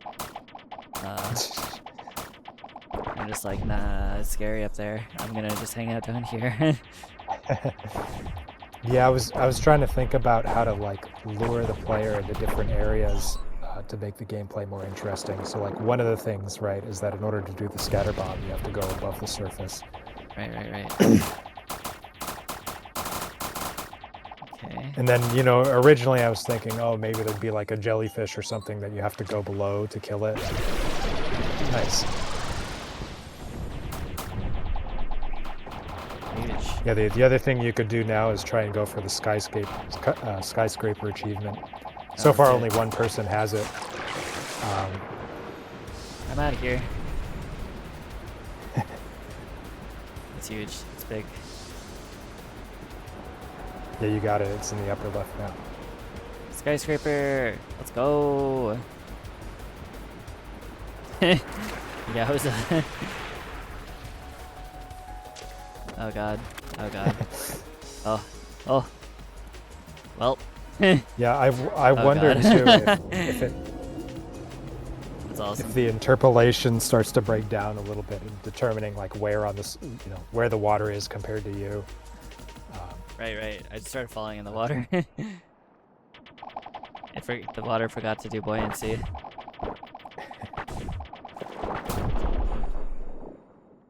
Very cool though. I believe this is Basic's favorite game from the jam. Yeah, I really appreciate that. I'm glad it could be someone's favorite. Yeah, that's really cool. Definitely has a lot of the oh shit. It's like if you visit your website, it's like, yeah, I can see how this person made this game. Actually, yeah. How was your website constructed? Because it's like it's got so many like secrets and like it's like its own game on its own. I just made it in pixie.js, but it's mainly just like as a sprite renderer. Other than that, I just kind of like, I just winged it in JavaScript. And it ended up being a little bit of an issue too, I guess, because like, it's like true pseudo 3D. It's not I'm just moving sprites around in 2D for my website. And it probably would have been better if it was actually 3D because, I ended up having to write my own sprite sorter. And I had to make it efficient too because it's running in a browser, which, would have been a lot better off just leaving to the GPU than like JavaScript running in somebody's browser. But I used the bucket sort algorithm and I think it worked out pretty okay. Nice. So yeah, I guess just like I'm feeling like I'm playing this game and I still don't even like completely understand what I'm looking at when I look at it. But I somehow have gotten a better sense of where I am in space. It's just like, I don't feel like I'm better at the game, but I'm somehow doing better at the game. Yeah, I mean, I think a lot of games that I like have that sort of like instinctive component to it. Like Hyper Demon is a game that is, like when you first watch the trailer for Hyper Demon, like it will be practically unintelligible. It's just like an orgasm of like exploding colors that like looks really freaking cool, and you can tell that it's some kind of first-person shooter and that the player is doing something to make this happen. But completely incomprehensible. Yeah, and I have no idea what I'm looking at with Hyper Demon. and I think about that a lot because Hyper Demon is kind of like my model for like the best game I can possibly think of. Yeah. And I don't know if their marketing worked great or not. I think they did okay on Hyper Demon. But I think a lot of people see the Hyper Demon trailer and they're like, okay, I can't tell what's going on, and that's a problem for me. And so I don't want to play the game. And like, I guess I can't relate to that, but at the same time, I think maybe these people are correct in the assessment that the game isn't for them, right? Because I saw that trailer and I was like instantly smashed the buy button because it looked so cool, and because I knew it was a sequel to Devil Daggers. I think that in making a trailer like that, they kind of made sort of like a filter for people who are actually going to like the game, right? People like, I guess you want your trailer to have like the soul of your game in it, right? Right. So like people who really like the game should really like the trailer, and people who really won't like the game should really hate the trailer, right? And I feel like that's kind of what Hyper Demon did, right? Because if you're trying to lure in people who are going to have a problem with the fact that it's just too flashy, then too three-dimensional. You're kind of being insincere, and then they might leave bad reviews, right? Which will be a net negative. Like, you got that one purchase, but then probably if they leave a negative review, it's a net negative for you. Yeah. So you want to I think you want to make an honest trailer. That's also why for the first screenshot that I put for this game is like the most messed up explosion that I could find. And like, I don't know, I looked at that screenshot and I was like, wow, this is beautiful. I can't believe that I just made something that generated this. But my wife saw it and she was like, well, I can't tell what's going on in this screenshot. Are you sure this is the right one to use? And I was like, well, I think so, yeah. Because people who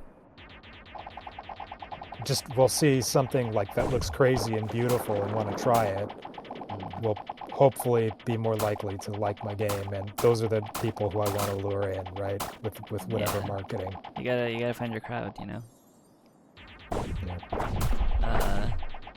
It says, I think games like Hyper Demon work for a niche audience. I was always going to play it, and basically nobody else, no matter how much they market it. That's how I feel. I feel that. Yeah, there's a place for niche appeal, for sure. Yeah, I mean, like the game that you will find to be the best game ever is a niche game, right? Because it was made for you. It wasn't made for the masses. I mean, unless your taste is so basic that, I mean, which is fine. Like it's allowed, but you know, like, you know, I mean, I think that's why indie games are so cool, and they're, you know, they're always going to have something that AAA games don't, because they can take these risks and make these niche products. For sure. Yeah. I've been working on a trailer for a video game for like almost a cumulative year. I don't think that I've worked on it for an entire year, like cumulatively, but I've been working on it for over a year. And it's very much about encapsulating a specific experience. So yeah. But right now we're going to be diverting onto Moonlight Fire. We're going to try to make that into a full release episode. So. Cool. I think that's also sort of a niche experience. Actually, people compare it to Devil Daggers, and I've never played Hyperdemon or Devil Daggers, but I was designing the game, and that's just sort of where it landed. Yeah, I think it's probably closer to Devil Daggers than Hyperdemon. Yeah. But I mean, Devil Daggers is an amazing game. Nice. And yeah, I think that's a good comparison. Well, I'm glad that it's comparable to something good. Yeah, I mean, you know, I think like every game designer should play Hyperdemon. That's just my opinion. I think even if it's not for you, you need to go play it until you understand it, at least on like a surface level, and be like, oh, okay, like I see what they did here. Yeah. I just heard about the 360 FOV, and I was just like, that sounds crazy. Like. Oh yeah, but I mean that's just like. I mean, the graphics are like a whole different animal. I mean, the graphics are insane in that game too, but that's not the reason. The reason is because of, whoa, nice combo. The way, like the way that at all times you're trying to calculate risk versus reward, and there's all these gray area decisions that you have to make in a split second to say, okay, like I could probably kill this enemy a little bit quicker, but it's a bit too risky, and the game is like, you know, always egging you on to like fly closer to the sun and get yourself killed. But you know, to me that is like such a fun feeling. Yeah. And just the way that the game's mechanics interlock, and you can, you know, basically do combos. But, you know, I'm not talking about like a fighting game combo where it just like detects that you did buttons in a certain order. I mean, like, just sort of like a holistic, you know, some combos.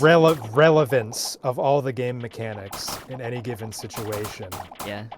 So that, you know, this thing that you got from killing enemy 1 would be useful for enemy 2 or enemy 3, and you have to decide how to use it, you know, how to best use your current situation. And it's not just doing, you know, the answer is never the same. It's, you know, I mean, to some degree, I guess, when you get more advanced, but, you know, kind of the idea behind the game is that you will not be able to just, you know, use the same solution all the time. Yeah. Well, the people that I'm collaborating with now on Moonlight Fire, one of them hadn't played Hyperdemon, and then they did, and then he was like, "This is awesome, yeah." And then they were sort of speaking about it in similar terms, and we were talking about like the fighting game combo thing, and it's just like, yeah, I kind of don't prefer fighting game combos where it's like a certain move or a certain setup is only accessible behind like a cheat code, basically. It's like I would rather that you like use the mechanics given to you and then come up with a custom combo, which I guess is sort of closer to something like Smash. Like Super Smash Bros. Melee is very much I describe it as like people speedrunning at each other. Like you're using like all this esoteric tech to manipulate the game into doing like some crazy ass thing that somebody had to come up with. Like nobody programmed it. It's just immersion property, immersion gameplay. And I think that's really cool. Yeah, I love Smash Bros. And I love Sakurai's channel, and I kind of share the same preference as you regarding like button combos. You know, I don't think that there's anything. I think that there's a niche for button combos, and people do them and find them fun, and they're correct. But you know, it's just kind of one of those things where it's a niche. It's something that some people like and other people don't. Other people, but. I just think it's cool that I don't participate in the like which Smash game is better too much. I know that I don't like Smash 64 as much as the other ones, but that's just because it's very, very pigeonholed, I suppose. There's only one legal stage if I recall correctly, but what was I gonna say? I think it's really cool that, like, for instance, the Ken combo from Melee. It's like that was a combo that somebody had to come up with, and they named it after that guy. It's just like that's a cool thing to me. The way that people's expressive movements and expressive immersion gameplay like shapes the experience. It's like everyone. People get so good at that game. Yeah, very cool. I thought I was good in high school, and then I played against someone who goes to tournaments, and I was like, okay, I'm actually not good at Smash Brothers. That's very funny. Because I just watched a documentary on AMSA, if you're familiar. No. AMSA is like the guy who mains Yoshi in Melee, the only one, and he actually won like Grand Championship finals like with Yoshi, who by all accounts was like a sort of obscure pick, and he pioneered so much tech with him, and like he only plays as Red Yoshi, and he had the same experience where he thought he was the big kid on the block, and then he got trounced, and then was like, well, shit, apparently there's tech out there that I need to learn, and then he went on this big journey to make Red Yoshi like the top dog. It's crazy. Like, yeah, that's great. Yeah, and I mean, it's just talk about a game with depth. You know, that people, you know, a million years later discovering that, you know, something that nobody even thought of is actually really good, right? Yeah.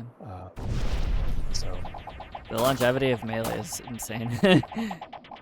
Yeah. Especially for such a short dev cycle.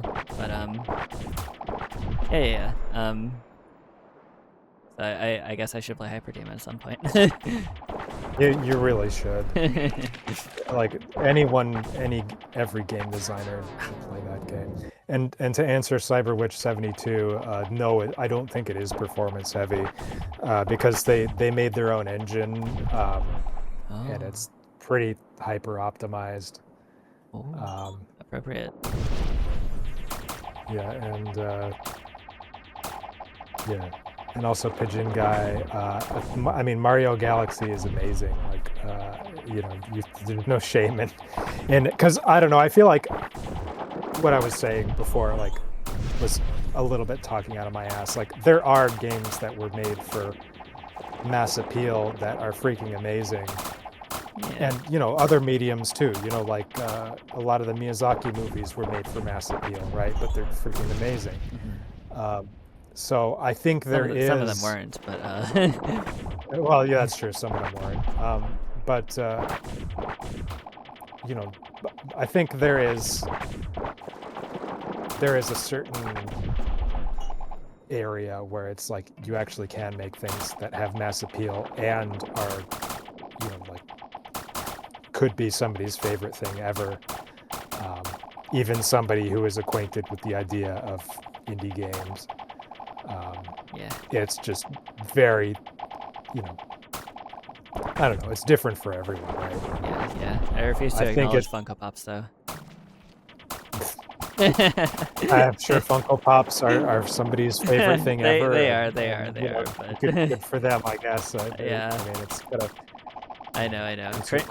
But Cringe is dead, and I will bury it. But I still joke about Funko Pops being like the the actual slop of the world or something. I don't know. Mass consumers, landfill garbage, but it's okay. You know, people love garbage, and that's fine. I love that they love garbage. I wish I could consume more garbage personally. It's just that. Yeah, I mean, if it makes you happy, right? Yeah. I mean, You have a Funko Pop. You have the TF2 Scout. See, they got you. They got you. It's okay. It's okay. That's their whole plan. They like carpet bomb the airwaves with like every single possible franchise so that you feel tempted one day to pick a Funko Pop. And then there's the people that make entire walls out of them. They just buy the whole GameStop. That's okay. That's okay. But yeah, I often say that like I wish I had infinite time because like I hardly even play video games now. This is actually like the period of time over the year for the last few years that I play the most video games because I'm playing people's itch games for game interviews, and it's like I have to be scrutinizing with my time because I'm always crunching. But like if I had infinite time, I would just consume a bunch of garbage because like how else am I going to justify that time? yeah, I mean, there's something so fun about just playing, people's game jam entries because I don't know. It's like creativity is it's like a way of communicating, right? Yeah. It feels like a little bit more direct communication when you just get this sort of like raw thing that somebody, put out in a short time. Mm-hmm. Yeah, for sure. I mean, that's certainly why I do this. I guess on that topic, how much? Well, I guess I sort of know the answer already. But what's your experience been like so far doing the community stuff, like rating, commenting, chatting up devs? I didn't see you much in the BIGMODE Discord, but you at least Oh yeah, played. I just played my went game and left a good comment. I went and said hi in the Discord, but I didn't spend too much time in the BIGMODE Discord. Yeah, I mean, I mostly just people who left nice comments on my game. I went and tried their game, and then I went straight to the least ratings, in need of more ratings category. Nice. And I just went and played these mostly really rough games, and gave them probably a higher rating than maybe I would have if I was being totally honest, because I know they're not gonna some of these games probably aren't gonna be winning any awards, but I want to encourage them, and I'm not able to get through as many games as some other people, I think, also because some of these games, it's like I end up writing an essay in the comments just because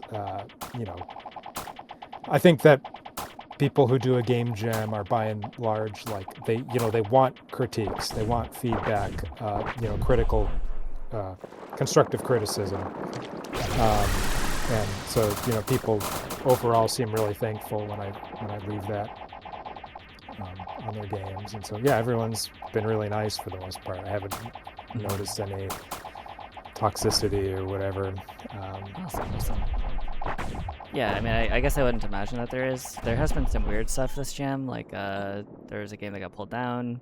There's a team that dissolved and somebody tried to take it all for themselves or something. It was like, yeah, there were a couple freaky things happening, but there's also couple. Yeah, go ahead. Oh, sorry. A couple of the games in the lowest ratings, needs more ratings category. When you tried to download, itch.io would give you a warning that it's suspicious and that the owner was acting suspiciously. Oh yeah.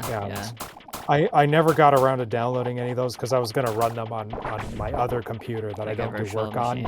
Okay, quarantine machine. I was going to be brave and just run it on a computer that I actually use, but not the one that I do work on. But right. Ultimately, I never ended up having time to switch to the other computer. But I wonder what happens with those. I kind of suspect with some of them, I mean, maybe they legitimately were a virus, but I No. kind of suspect with some of them, maybe Oh, damn. it was just somebody going around saying, try my game, like all over the site or whatever. And like that was flagged as suspicious behavior, you know? Mm-hmm. Relate my Fire Mode But Volume 2 that's- as a quarantine that's- page. Oh, damn. Yeah, Fire Mode Volume 2, that dev is pretty chill. They were a finalist from the 25 Jam. Oh yeah. So yeah, I think there's some like algorithmic suspiciousness detectors that occasionally get false positives. Mm-hmm. And you know, it seemed kind of unfair that some of the games may have been subject to that. So Yeah. that's why I wanted to try and actually be brave and run them, but I never got around to it. Yeah. Yeah, I have I can't be certain, and there hasn't been anything that came out of it that I'm aware of, but there was a couple people that got hacked after the BIGMODE 23 jam. And I know because one of the devs was someday I interviewed for 7 hours. And he suddenly comes to me and he's like, hey, check out my new adventure game. And I was like, oh, you have a new one? And he was like, yeah, check it out. And then he gives me Facet Fury, and I played that game with him for 7 hours. And he was talking to me as if I had never seen it before, and I was like, "What? So did you like make a new full version of this?" And I looked at it and I was like, "This looks like exactly the same game. I don't think that this is a new version of anything." And then yeah, it turns out somebody hacked him and was trying to get people to download their malware. Which Wait, so were you talking with a bad actor the entire 7 hours? yeah, it's whoever hacked his account was talking to me. Yeah, and then Grog Dev, who made Tarot Survivors for that jam, also got hacked at some point. So I don't really know. I don't know who. I don't know what, like, if they have a commonality or if it was even related. But it is a little bit of a tall ask to get somebody to just download a sus executable. I like to think I'm on top of that because I only play these games if I have the dev in the room. So I'm assuming that a scammer wouldn't be so bold to be like, yeah, I'll come out for an interview for.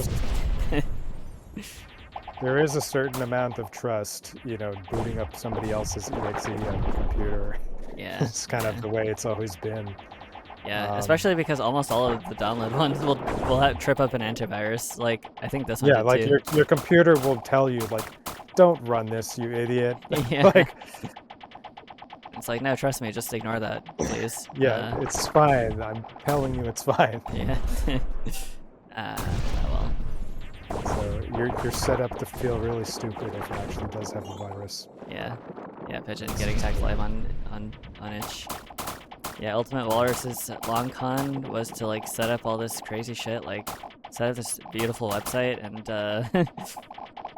this leaderboard system, like getting to know all these devs just so that he could hack one developer on Twitch during a game jam.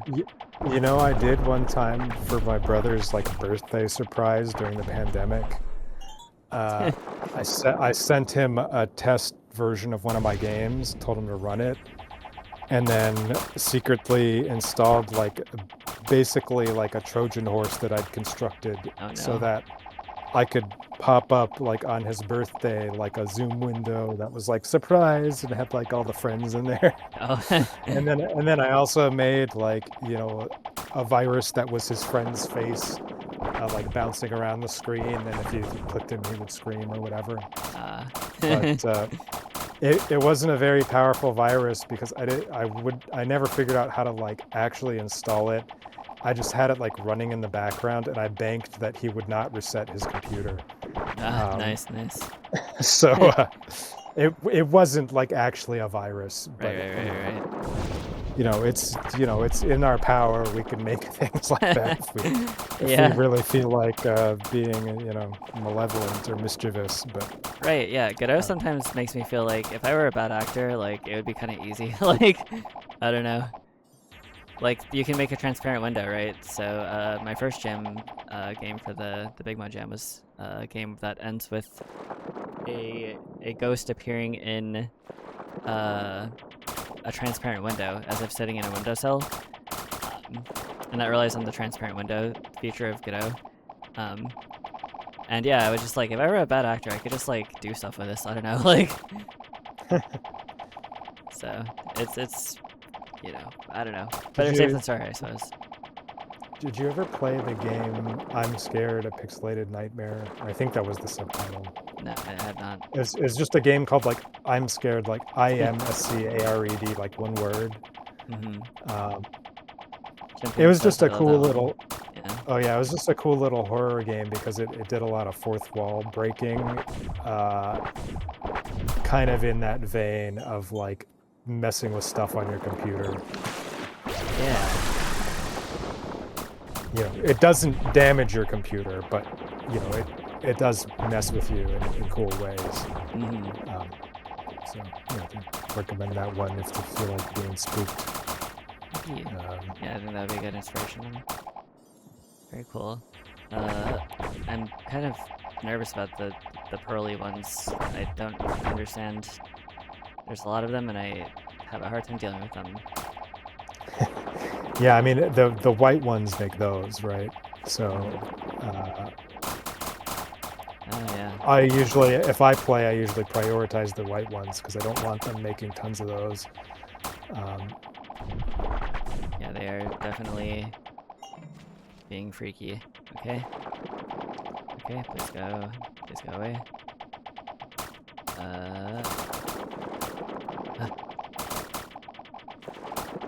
It's getting. But yeah, yeah, I'm working on a game that is trying to do a lot of meta stuff like that. And I have a lot of ideas for it, so I'm hoping that will go well. Okay. So that's your game that you've been working over a year on? Yeah, the trailer. Oh yeah, the trailer for, that's right. Yeah. So it's a horror game? It's kind of a horror game. It has horror elements, I would say. Okay. It's sort of like if you're ever interested, it was my entry for the 23 BIGMODE Jam, Teleco 20XX, and it's very much inspired by The Ring, like the film The Ring. Right. And yeah, obviously in that movie, a ghost comes out of a TV, and it's something that like Japan has been referencing ever since.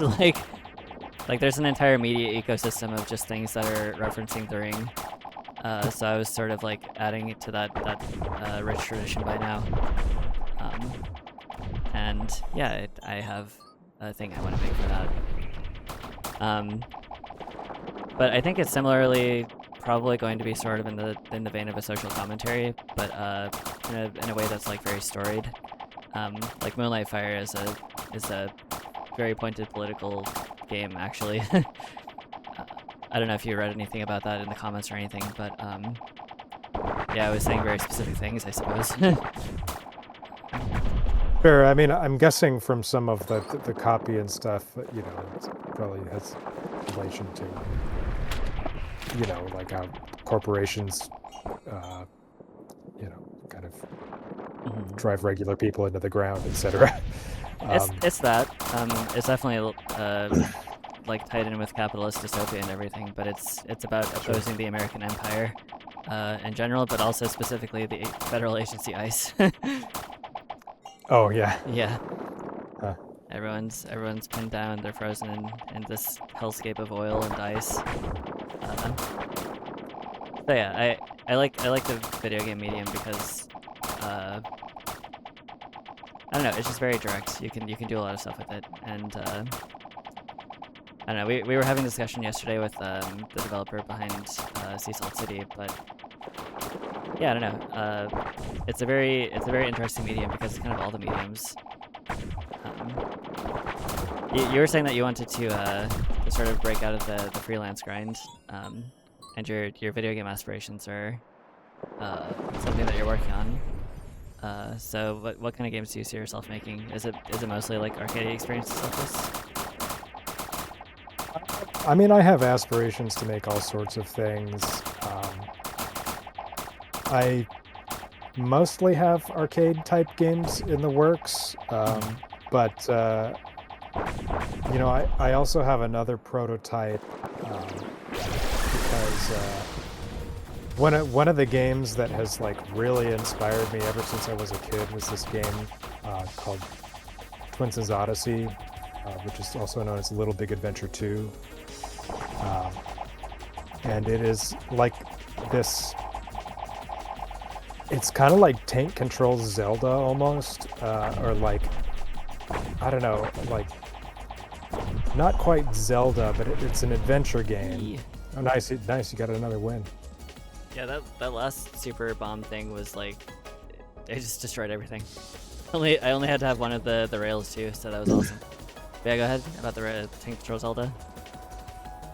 Oh yeah, sorry, I'm distracted now. One thing I do want to look up to see is who has gotten the biggest bomb in this game, because I can actually do that. I can search by most sub score, biggest scatter bomb combined. Yeah. Oh, hold on a second.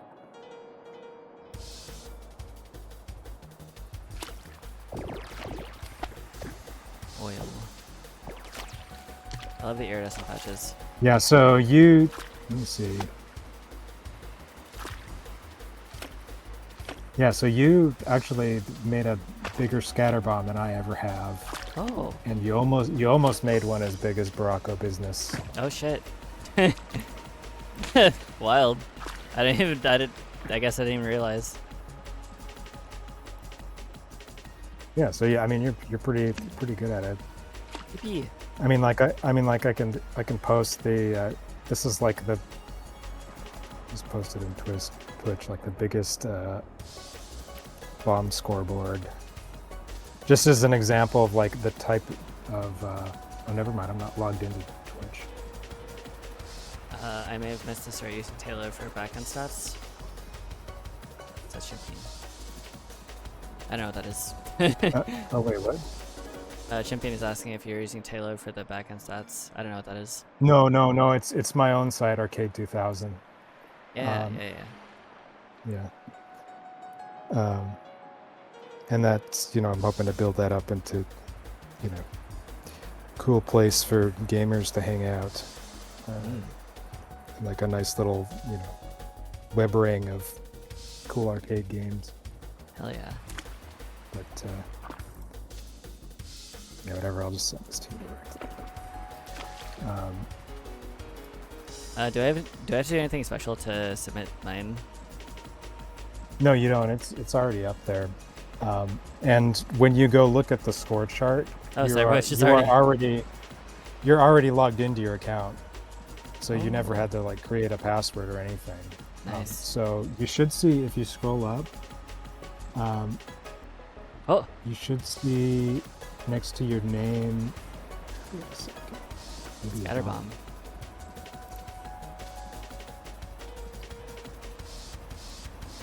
Wow. Well, I seem to have beaten both Basic and Lion and Cyberwitch. Oh, you know what? It's because you clicked the link from that I sent you. If you go to the game, and you hit C to go to the high score chart. So now it just logged you into your account that has just been instantly created. So like, see that little plus sign next to your name? You can add a PFP, you can add a banner, you can you know, add your own website that people go to when they click your name on the chart. You can, you know, you can pin. You have like a little 3x3 badge board where you can show off achievements, and you can show off your rank in a certain chart. It could even be one of those, you know, really niche filtered charts, right? So you could, if you're trying to get people to compete with you on a filtered chart, you could pin your rank on that chart next to your name, and then people will see it everywhere where your name shows up on Arcade 2000. And they'll be able to click on it and see what your rank is in that like specialized chart, you know. Awesome. And all this stuff, to be clear, I did not do this stuff during the game jam. This was like already set up as as a general purpose, website already with 3 other games merged to it. Okay. Yeah, that's super cool. If you click those achievements, it'll show you all the achievements that there are in Kersploosh. So like, yeah, so you got the Big Boom achievement, which, so it just had to be above a certain magnitude. Okay. Excuse Sky show us 6 more rails and 18 more oil drops. In the game, while never using a single marble for anything except waterbending, this means you can't shoot when you have marbles or use rails. Okay. Yeah, that one's ultra hard. I don't think anyone's gotten that one yet. Right. I haven't gotten it. I haven't tested it. I don't even know if it works. It should work, but... Damn. Win the game by killing all the big enemies, yeah. 50 meter above the default waterline. Very nice. Yeah, so for example, if you open up Skyscraper, you can click under it, and you can see everyone who has that achievement. If you click, like, whoever got it soonest in the run, right? So this would be like the speed run board for getting Skyscraper, basically, is the board that you went to. Yeah, that's really fun. Latest course of this achievement. Yippee. I mean, even though if you scroll through the games, like with those arrows in the upper right, you go back to it. They each have a different background. So this is EXCA. It's like a really cool first-person type game. This is Ocean Planet. So this is kind of like a getting over it type platformer, except with like solid platforming controls instead of like, weird, kind of a novel system like Getting Over It had. So, I thought it was a really solid game. So that's why he was one of the first adopters of Arcade 2000. Adam314. Watashi wa something. I can't read this. Kakkoi. Oh, kakkoi. Yeah, okay. Yeah, that makes sense. These are just really blocky, so I couldn't see it. But these were things I can't read. Oh yeah, are you learning Japanese? I'm like, I don't know if I could pass the JLPT5, but I can read some kanji. And I have a decent understanding of a lot of basic grammar structures and everything. Yeah. Yeah, I'm also trying to learn Japanese, and I want to try and make a Japanese version of Arcade 2000 as well. Transgender cowboy. Oh no. Okay, we're moving on. Kersploosh. Nice. Well, awesome. I didn't expect that I would even be on this leaderboard. But I mean, it's not that crowded. I mean, it's 47 people. I suppose. Well, I definitely assumed that Lion Yan would do better than me. I didn't expect to do better than Basic. Basic actually knows these games. Yeah, well, I guess you had me coaching you as well. Right. This is like the Fast and Fury of this one, because I remember a lot of people were playing Fast and Fury, and it's that game I mentioned where I spent 7 hours with the dev, and then he was later hacked. But like, everyone would play it, and then all of us had this feeling of like, there feels like there's a really cool game in here, but I have no fucking clue what's happening. So when I finally got a hold of the dev, he cleared it up for me, and then he said that I was probably the first person to beat it. But yeah, I guess that helps. Yes. But yeah, super cool game. Do you have any other things that you could tell us about the game? Something that we wouldn't know unless you told us, like funny internal names, coding habits, interactions you had over it. Just anything like that. I mean, I guess there is like a slight environmental message if you like dig deep enough. Partly because I felt bad about making a game featuring like the most cursed natural resource on the planet. Yeah. You know, like if you do in this tip system, like if you keep doing, like using all the mechanics but not winning, he'll run out of stuff to say, and then he'll eventually be like, hey, did you know that nuclear power is actually a clean power and it's been vilified, but we probably need it to fight climate change. Yeah. And hey, did you know that electric cars require way less maintenance on average? And hey, did you know that oil barons lobby the government to slow the transition to clean energy, which keeps us all stuck using these hard to maintain combustion engines? Lil Dipster has all that? You know? Yeah, he does eventually if he runs out of stuff to say. That's awesome. That's awesome. You know. Yeah, no, it's the climate apocalypse is a pretty bleak subject, and something. Actually, our 25 entry, Up Higher Horizon, it's literally about this. It's an RTS where you mine fire, and you have to expend all of your fire to shoot a single shot to like destroy an extinction event. And it's about like we need to overcome the need for fire, basically, so that we can have the light of civilization. Yeah. But the what is it? There is some stuff that gives me hope. Like China is apparently building a dam that will completely invalidate their carbon emissions soon, which is like ridiculous. They're carving through a mountain and then like, yeah, like we're not even started on half that shit. We're we're like, nah, man. Yes, I mean, all oil all the time. Let's go.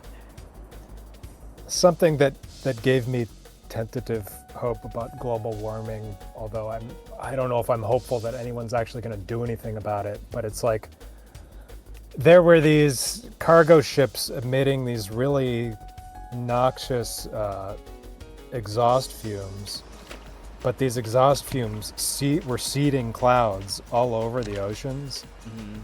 And they were like, this exhaust is bad for the environment, we're going to ban it. And like as soon as they banned it, global temperatures immediately, and like also fact check this for yourself, I'm just talking from like, you know, what I remember, but sure. You know, global temperatures immediately like rose a little bit, seemingly because they banned these things that they, you know, were also harming the environment. But it was kind of an experiment which we would not have been able to really run, right? It just sort of happened that it's like, oh, if we seed clouds, it's actually like cooling the planet a bit when we do that. I would imagine because it's like so now, reflecting the UV. Yeah.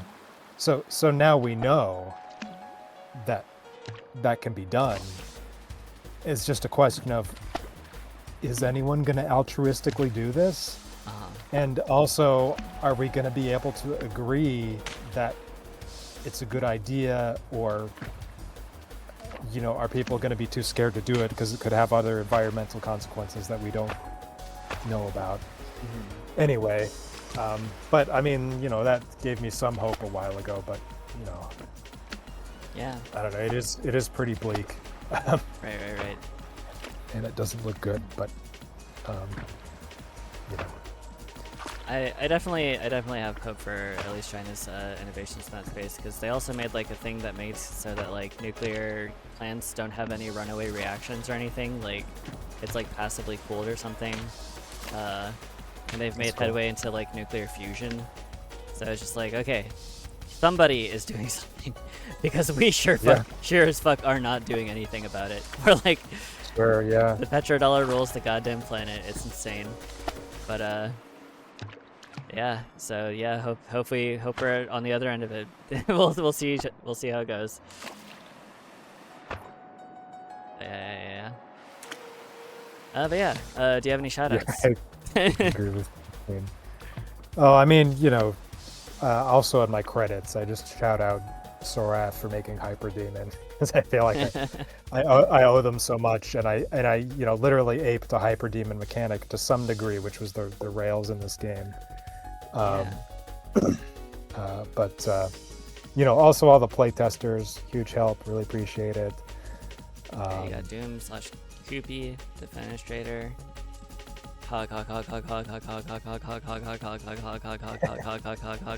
Yeah, he said put as many hogs as you want, so okay. I put Yeah.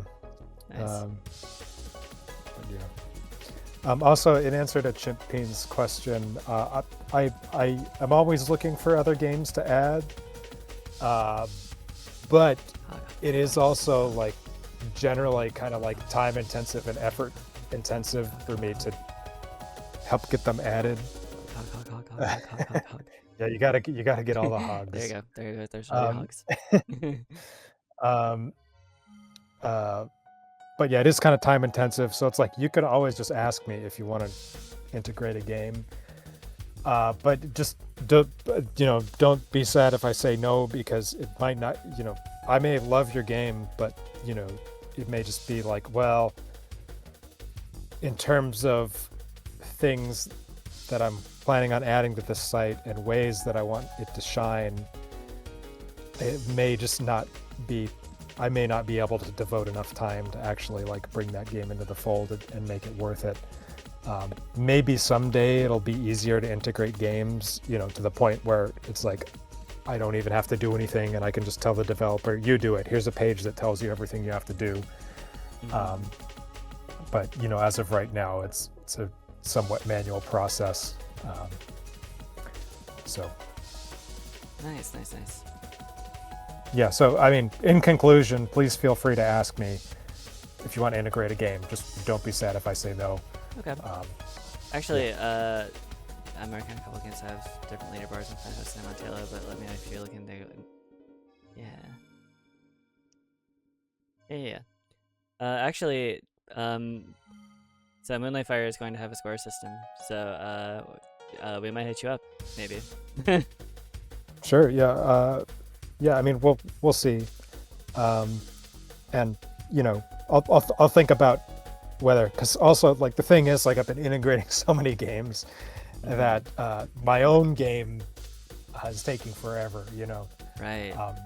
So, but it is really cool, and I can see that it. I'll think about it for sure. Okay.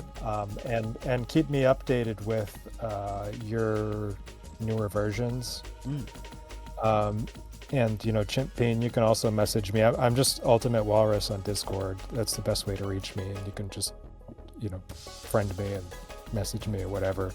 If you have other games that you think might be a good fit.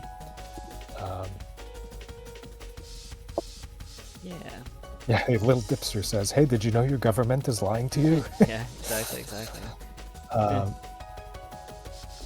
And Cyberwitch72, yes, you absolutely can and should send people to your MySpace page from Arcade 2000. That's like what it's for. Yeah, it's great to send people to your MySpace page. Yeah, exactly. I mean, it's like, if you want to get people to look at your page, all you have to do is just get a really good score, right? It's extra motivation to get that good score. Yippee. Yeah, Basic says he's down to try to see if you're interested in integrating. So that's always up to you. It's okay. We won't be super sad if you say no. But it's just very cool. Yeah, very cool stuff you got going on. Probably before I integrate any more games, I make your may game. Go make say, your game. okay, enough, and and get mine out there first, Yeah. and then come back and integrate more. Right. Because I mean, we got a pretty good selection now. I don't know. I think the bar has been raised pretty damn high with Evil Egg and EXCA and Ocean Planet, and the bar was raised to the point where I took off my Game Jam game Big Bomb, because I was like, it's too unpolished. But I'm proud of Kersploosh. I think that's the first one I've had where I actually added it to the main page of Arcade 2000. That's awesome. Okay. But, yeah. Definitely looking forward to it. Work on your game. You gotta work on your game. What are you doing? yeah, for sure. Yeah, and I've got some people in the Hyper Demon Discord looking forward to my game. So That's awesome. Can't let them down. Yeah, you gotta give I'm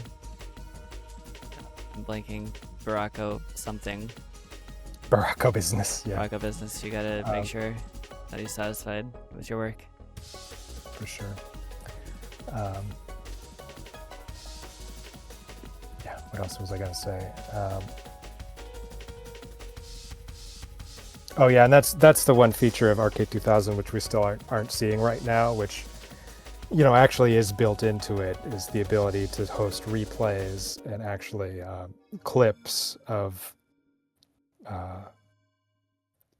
clips of your replay, similar to how you can in Hyperdemon. I basically aped that idea from Hyperdemon 2. Oh yeah.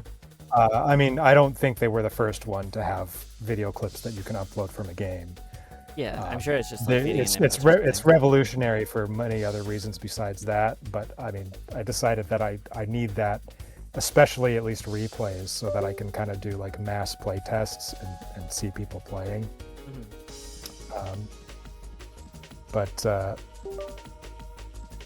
Yeah, so I need to get the replays working. I actually did figure out in Godot how to do like this clip rendering. You can launch Godot. This is built into Godot. You can launch Godot with certain command line parameters. So your game can launch itself as a sub-process with command line parameters. And you can put in the command line parameters a path to a replay file and like timestamps. And then you can have it render out a video that is a clip that the user decided that they want to feature from their replay. And then I have it all set up so I can actually upload that video to my site, and I figured out how to do the video hosting and everything. So that's kind of like the final piece of the puzzle for Arcade 2000, where now I can finally say it is the best online scoreboard chart ever. Hell yeah. So I would imagine that there's like more lightweight ways to do that, because I know that Godot has a movie renderer that will render out an AVI file, which are very, very heavy. But I'm sure you can have like a custom data thing that will like just feed in inputs and positions and stuff, right? Oh yeah, and that's also what I'm doing. Like we're just coming up with like a custom replay format that is a replay of the entire game. So then I record that as they're playing. I don't record video as they're playing. It would slow down the game, right? And it would be huge. But the point of the video renderer is to have them be able to upload like a small section of their replay. If they want to feature something they did. I mean, this feature pretty much verbatim is also in Hyperdemon, and I think it's really cool to make it more of a social experience.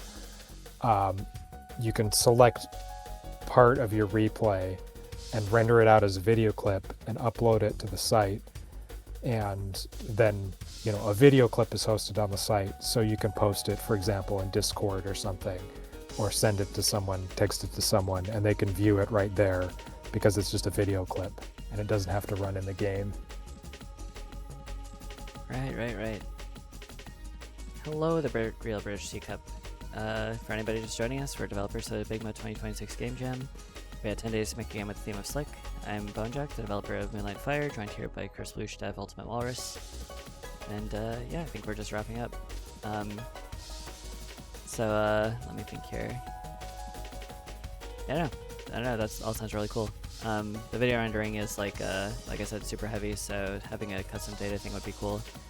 I don't know how that would work. I guess like, would it download it to be played by your game? Or... Yeah, so the way that a game's replays usually would work is like, you have your own replay system, you have your own replay format. In the olden days, you used to be able to just record player inputs, and that would be enough because the whole game's deterministic. The problem nowadays is that different computers do floating point calculations differently, very, very slightly differently, like, you know, the tiniest magnitude off, which will butterfly effect out into everything being ruined. Yeah. So you can't just record input anymore. You have to serialize the whole game state, and you have to decide how frequently and how much data you're going to use in order to encode this game's game state. And then, you know, if you have a game that has a really dense game state, like Kersploosh with its water surface, or like, you know, Big Bomb with hundreds of dice on screen at once, then you have to figure out, you know, how the hell you're going to do that. Right. I was always impressed by like the Halo theater mode. Like that shit's insane. Cause like it's a very complex thing, I would think. But it records it all the way down to like the replays they had in Halo. Yeah, because like in theater mode, it would even record things like server errors, where like if you get shot through a wall, like it would still record that. Like it wasn't just about inputs, I would imagine. Yeah. I mean, I think that they probably periodically sync the game state. I mean, theoretically, if you made your whole game without floating points, theoretically you should be able to still just record inputs, and if you just play it back perfectly, things will happen exactly the same. I think there might even be a way to get deterministic physics out of Jolt, which I think is the newer physics that's used in Godot. Yeah, they're standard by 4.6.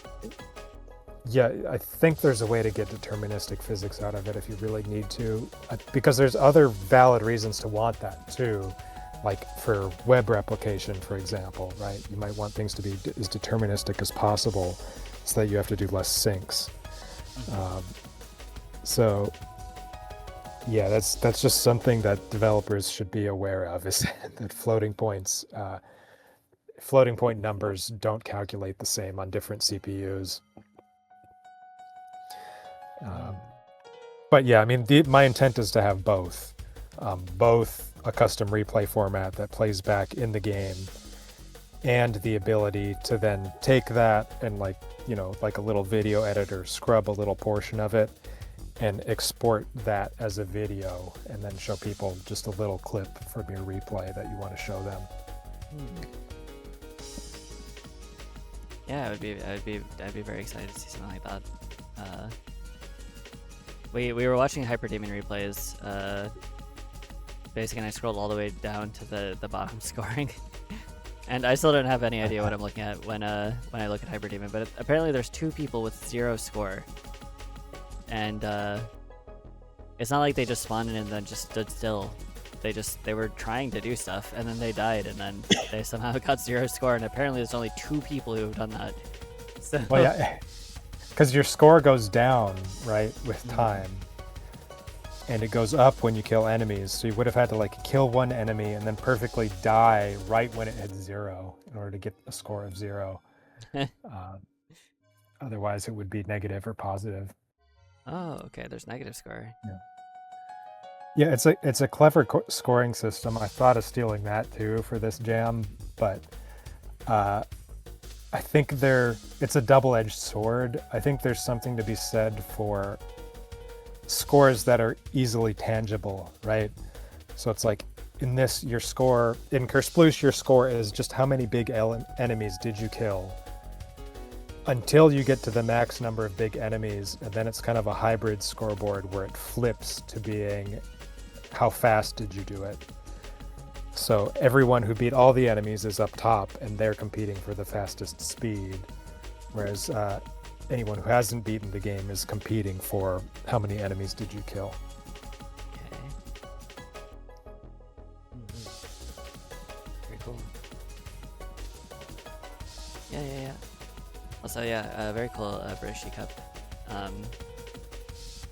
Our jam is wrapping up. The voting period ends tomorrow, I think. So we basically have about a day to do rating and stuff. So I was glad I was able to fit you in, UltimateWalrus, because there was a bit. We were trying to come together with the time, but a lot of people have been a lot of complications. So, Yeah, I mean, I guess I don't know how they do the judging of these jams, and I don't know, maybe I should have been, like on the grind, like trying to get people, other jammers to play my game or whatever, but I didn't really do that much. I was just kind of like, well, the people who commented on it left really nice comments, so Yeah. they probably really liked it and left a good rating. So, if my rating's already good, then am I really helping it by adding? I mean, probably having a lot of good ratings is better than having just a few, but I was just kind of like, well, I don't know. It seems like it's already fine, so you know, don't need to go too crazy pushing my game on people. I'm hoping, maybe it'll be. I mean, I think it said like, Donkey will play like 50 of the games or something like that. So Yeah, that's what he said in the last 2 jams. So I would just hope to be one of those games. That would be great. yeah, that would be awesome. If not, I'll keep trying probably. As long as you're above the medium number ratings, you're good. Their judging process is semi-secretive. Yeah, I'm almost certain it's just like the judging panel is just like subjectively picking the ones that they like for the finalists. I'm thinking that Donkey doesn't know who the finalists are until he plays the games, and then he just picks whoever wins the categories. I see. But the voting the pool that he chooses from is just selected from the ones that the panel puts up. Yeah. Yeah, well, it does make for better entertainment if he goes into the games blind. Right. But I also don't think he has time to play all 650, so it kind of makes sense. Yeah. Yeah, Donkey doesn't know. They definitely correlate some of the top games for each category, but not a one-to-one. Yeah. There were some snubs too. Like the games that are at the top of popularity aren't necessarily the ones that will get on stream. I assume Leah doesn't know either. So yeah, mysterious. I'll be hosting a watch party. I'm sure there's going to be a lot of people in the BIGMODE server doing a watch party. We're probably going to flit in and out of those. I don't know when the actual stream is going to happen, but I'll probably be streaming that as well. Last year in the 25 jam, we spent the watch party in Club Shpubo, because Shpubo, made by Spooker, who is one of the younger developers here, had kind of like a funny moment where it popped off and everybody made a bunch of Shpubo fan games. So Donkey ended up playing it the first day of the second, or the second day. It was the first game that he played, and one of the fan games was like an online club chat room. So we hung out and watched that there. Club Shpubo is fucking dead. Yeah, so, Bad Cop would have to actually like keep the server hosted, and yeah, we were just there for a little bit. Donkey not getting why we lost Shpubo is the funniest possible outcome. Bad Cop did reboot the server the other day. Awesome. That's awesome. Yeah, the BIGMODE jam has some lore. We're out here. But anyway, it was great to have you, UltimateWalrus. I'll probably be cutting it short here. Well, not short. This was like 3 hours, but yeah. But yeah, we're probably good here. There is at least one other person I'm getting to today. The pickings tend to dwindle very quickly, like once we reach the halfway point on voting period. But yeah, they'll be coming up soon at some point. Actually, wait. Yeah. I think it was Butterboy Dev. So I'm gonna go ahead and contact them and then make sure that they're ready. But yeah, don't be a stranger. We host a lot of events, but also we're just like a cool place for supportive game development stuff. You can post progress. You're already pretty deep in the indie scene, so I don't think you need all that. But we're yet another space for that kind of thing. I'd be happy to drop in. Awesome. Yeah, we've got a games club. We play a monthly game and a weekly free game. We have every 2 weeks we host an event where you show off your works in progress. There's 2 time slots, one for west of the Atlantic Ocean and one for east of the Atlantic Ocean. And then the playtest. The playtest was the other thing that we do, but I already told you about that. But yeah, anyway, if I don't see you around here, then I hope I see you around the jam space in general. And I guess one last thing: do you see yourself coming back to the BIGMODE jam next year if they have another one? Yeah, very possibly. I was thinking like I might just set my 2 game jams that I keep doing uh, as like the Donkey Jam and the do you know Varg Skeletor, like Vine Sauce Joel? I He's got don't. he's got the Friend Jam. I might do that one too, Nice. which is coming up like in like a month and a half or something. So many jams. So if I have the energy and if I feel inspired, I might do that one. Awesome. Um, I have not followed Vinesauce to any capacity. However, in the BIGMODE 25 jam, one of our beloved community members, Mr. Lapel, made Carnomancy, and that game ends with a very direct reference to people from the Boneyard, and then ends with the screen thanks to the Boneyard. And it did not make finalists for Donkey's jam, but Joel Vinesauce, or Vinny Vinesauce, I think, actually played it on YouTube. So there's a direct reference to the Boneyard in that video. That's cool. Yeah, so more server lore, I suppose. Yeah, Yeah, I Vinny. don't. Apparently, I think Vinny is the more popular one, but I haven't watched any Vinny. I have only seen Joel. I started because of Windows destruction, like Windows XP destruction or whatever it was, Windows 95 destruction. I have not where a it just damn installs a goddamn bunch. It just installs a bunch of like toolbars and like the crap on like a emulated Windows 95 and destroys it, and it's very, very funny. Oh yeah, like the memes where you see like an ancient screenshot of a Windows 98 computer with a fuck ton of toolbars that are just, and there's like a tiny sliver of browser in there. Yeah, yeah, exactly. And he installs like Bonzi Buddy, which turns out to be like practically like bona fide malware now. It like tries to take it to an adult site or something. Hell yeah. I guess. Probably an adult site that doesn't exist anymore or something. Yeah, I don't know what was up with it. But, yeah, that's how I originally started watching Vinesauce Joel. So. Okay, nice. Yeah, it'd be fun to participate in that if I can find the energy and the inspiration. Yeah, I certainly take the opportunity for the BIGMODE jam since we started to be like, okay, I've been doing game development this whole year. It's time to push my limits and do something cool, and then just get something out. Yeah. Yeah, I mean, I do wish almost that these jams were shorter because then it's kind of like requires less from me. Right. I mean, I guess I don't have to spend the whole time working on it, but it's kind of like, well, if I'm trying to compete with people who are using the whole time, then, but it is also kind of refreshing though to have that extra time to like really, flex and spread your wings and do stuff that you wouldn't have time for in a shorter game jam. So yeah. I feel kind of bad actually, because I know that and I've had this observation before. One of our community members, Bluepin, Victor Bluepin, he's just like, well, a longer jam could mean that I just like take longer with it, and I don't crunch as hard. But then there are people out there that do crunch the whole time, and I'm competing with those guys.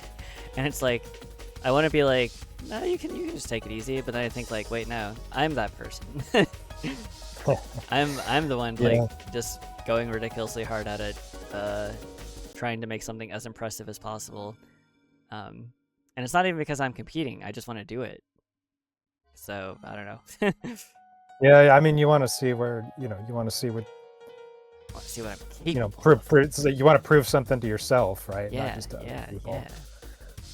But yeah, I mean, I was kind of like, I'm just gonna take it easy. I'm gonna be chill and like, not push myself too hard. And I really didn't crunch for like the first, half of the jam, and then closer to the end of the jam, I started working harder because I'm like, I'm getting really attached to this game, and I want to do it justice, and I don't want it to be cut short.